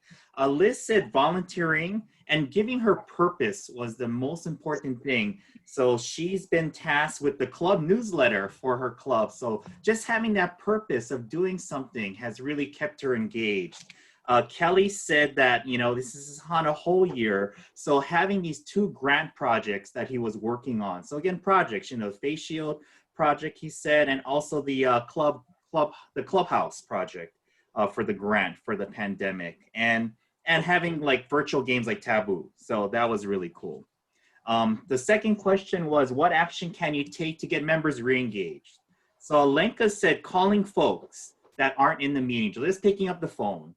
And Lynn said everyone is pretty much engaged because, again, they do pick up the phone and call people and talk with people every day. You're going to see a trend of this too. Roz said the people that were technically having challenges with Zoom, they're reaching out to them, trying to help them get on Zoom, but keeping, like Randy Soriano said, making the Zoom 1 click so they can join and making it easy has really helped. Liz said that some members that were really opposed to Zoom, they did meet twice before, it got locked down again. So they had a hybrid meeting. And I know Wendy Hornack is doing this too in Maui. They met and had a hybrid online and together. And that has worked fabulously in calling people. So again, the calling trend, and Kelly said virtual fellowships, and he's having an Oktoberfest, and that's going to be supporting, local businesses here in Hawaii. So anyway, those were the things that we learned. Thank you, Lane. Connie. Okay. We had Lauren, Jeff, Sandy, and Wynn in our breakout room. And the question was, how are you keeping engaged in your club?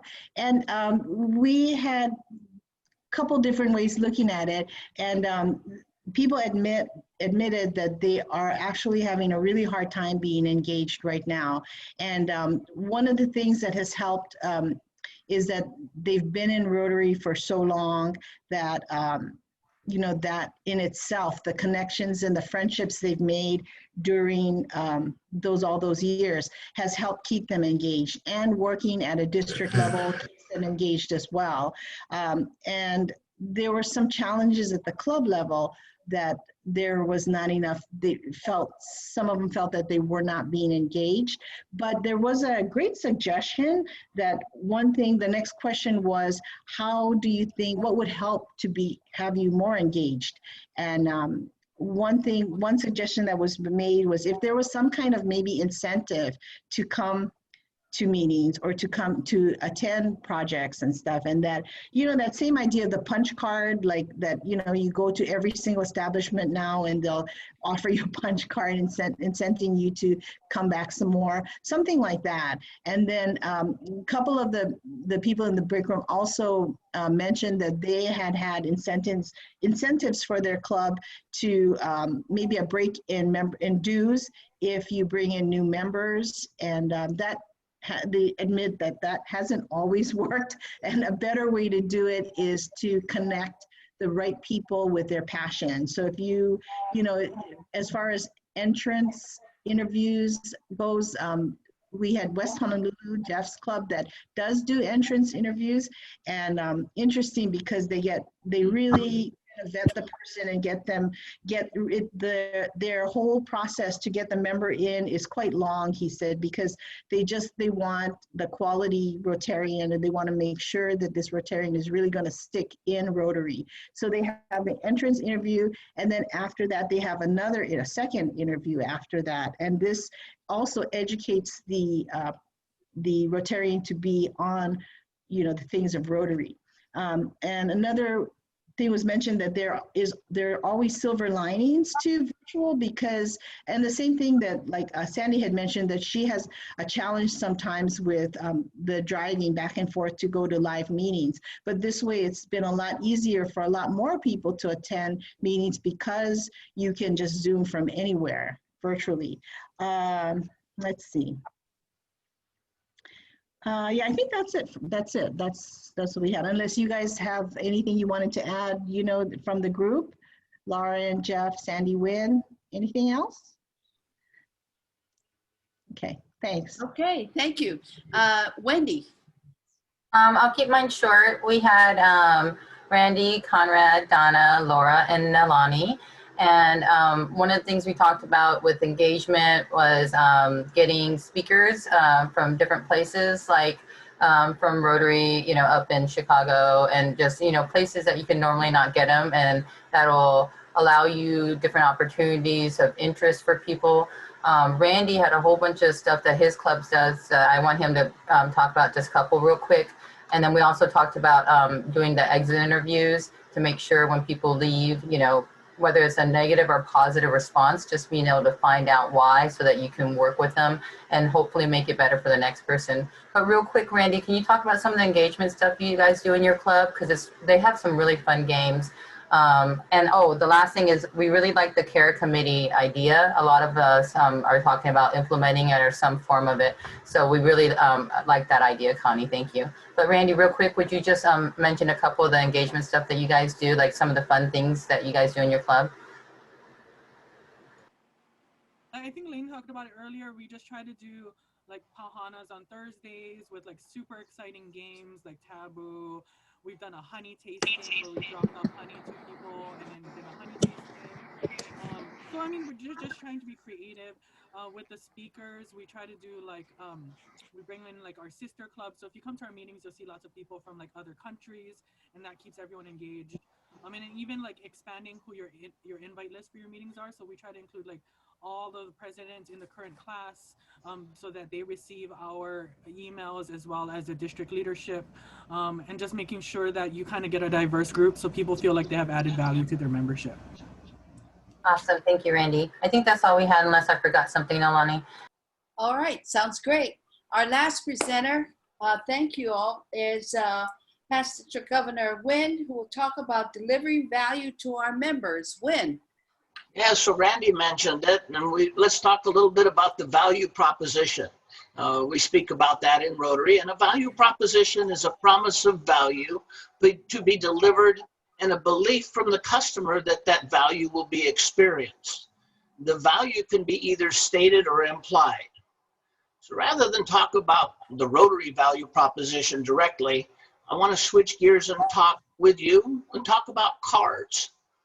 Most of you don't know that at one time or another, I was in the automobile industry.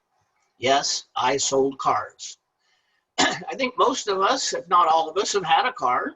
Red ones, green ones, blue ones, white, silver, and black. We have convertibles, trucks, SUVs, 2-door and 4-door sedans. We pay for all kinds of options and warranty plans. We choose a vehicle that appeals to us, something that we value. We're so proud of our brand new ride. At some level, it makes us feel really good. Back in the day when I first started selling cars, I learned everything about them. I knew their gas mileage, their horsepower, how many valves, the wheel size. I knew the paint top coat, the base coat, and the primer. When a customer came into the showroom, I spoke proudly about all the models we had to offer. I didn't sell a single car that first month. I still hadn't learned that I needed to find out what my customer wanted. I was too busy selling them a car. My first sale was so excited, I got to do my first orientation. I went quickly through all the operations of the vehicle, never pausing to see if my customer was really following along, not asking to find out what they wanted to know about their new car.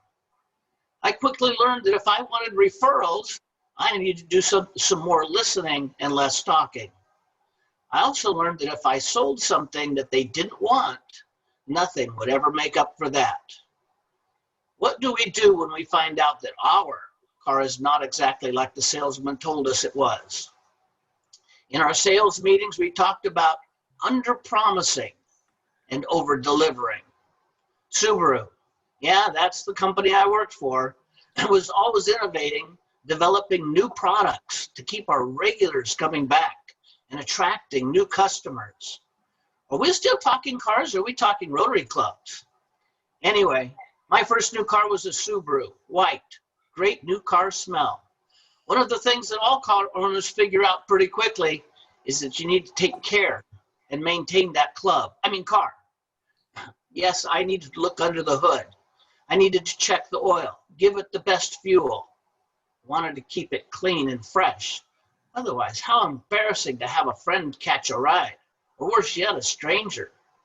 Easier to do was when it was new than it was when I was more motivated. Yes, there are a lot of different cars to choose from. The competition for customers is a challenge, and I could go on, but you get the drift. You can laugh at that. That was a pun.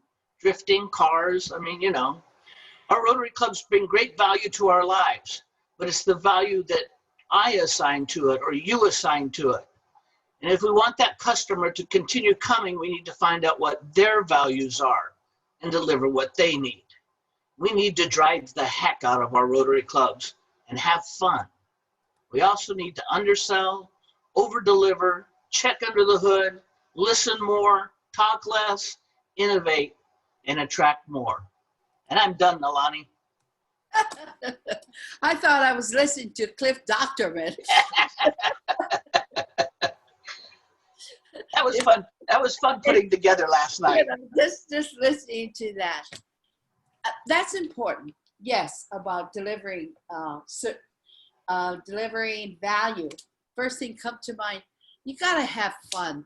And listening to all of you and the fun stuff you are doing, I want to go back to my club and say, hey, let's try this, let's try that. So I want to thank you who gave all those suggestions. That will help. What about the cost? Is that a value? Is your dues or your fees too high?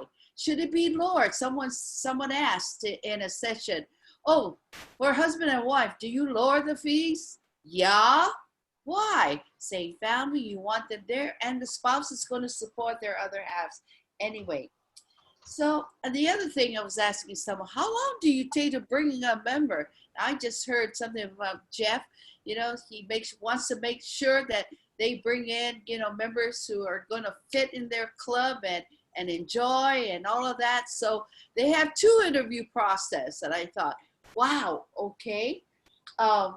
I read somewhere that one club says they try to do everything and all of this, try to bring it down to just 1 week. And I'm thinking, wow, how are you going to do that? But that's a thought. And the last thing I wanted to bring is that networking, part of vocational service, part of sharing what you do. So Young professionals, what do they want? They want value. They want to speak to the experienced business people. They want mentoring. You know, people say, wow, they just want to look out for getting more prospects for their job and stuff like that. That will come in time. That will. But you need to allow them to hear the voice of experience of what they did in their business and how you can translate that. It works the same way in Rotary.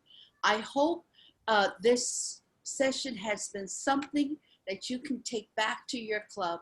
I want to thank Ross for writing down all of this stuff for me and everything else, and we'll try to get it out to all of you, what was shared in the different rooms, so you have something to look and chew on. I also want to say that if you have any questions, go to the presenter. You know, I'm looking right here. I've got Randy, I got Wynn, and I got Connie, I got Lane, and I got Wendy. Many of you out there are available, right, guys? Nod your head. Yes, you are available to help the club in any way. And if you don't remember, just email me and I'll just send your email to the people who spoke to help you. That's what we're here for. If there are there any questions? Donna Hiranaka. I have a quick question for the social media one. Randy took a picture of the faces. Can we get a picture of everyone here at this meeting? Does someone, Randy, you know how to take the picture, right? Done. Yeah. Okay, hold on 1 second, because I'm on my work computer and it's not a Mac. So Or does someone else know how to take one? I don't know. I got it. Ready? Okay. Okay, 1, 2, 3. There you go. Perfect. Okay, hold on. Let's take one with my phone just in case. Okay, on 3. 1, 2, 3. Thank you. How can we get a copy of this, Randy, of the 2 photos? I will put it, actually, should I just put it, I'll give it to Naomi and she can send it out, I think. That'll probably be the easiest. Can you make us look 10 pounds lighter and 20 pounds younger? When you're younger? You're the guru, right? Come on. Oh my God. Photoshop. I'll Photoshop. Yeah, we'll Photoshop everybody in it. Do your magic, Randy. I'll put a filter on everyone. I want to thank our hosts and for all the help. Thank you so much. And all of you who put the work into this presentation, I want to thank you for your input. If we don't have any more questions, aloha and have a wonderful day. Thank you. Okay.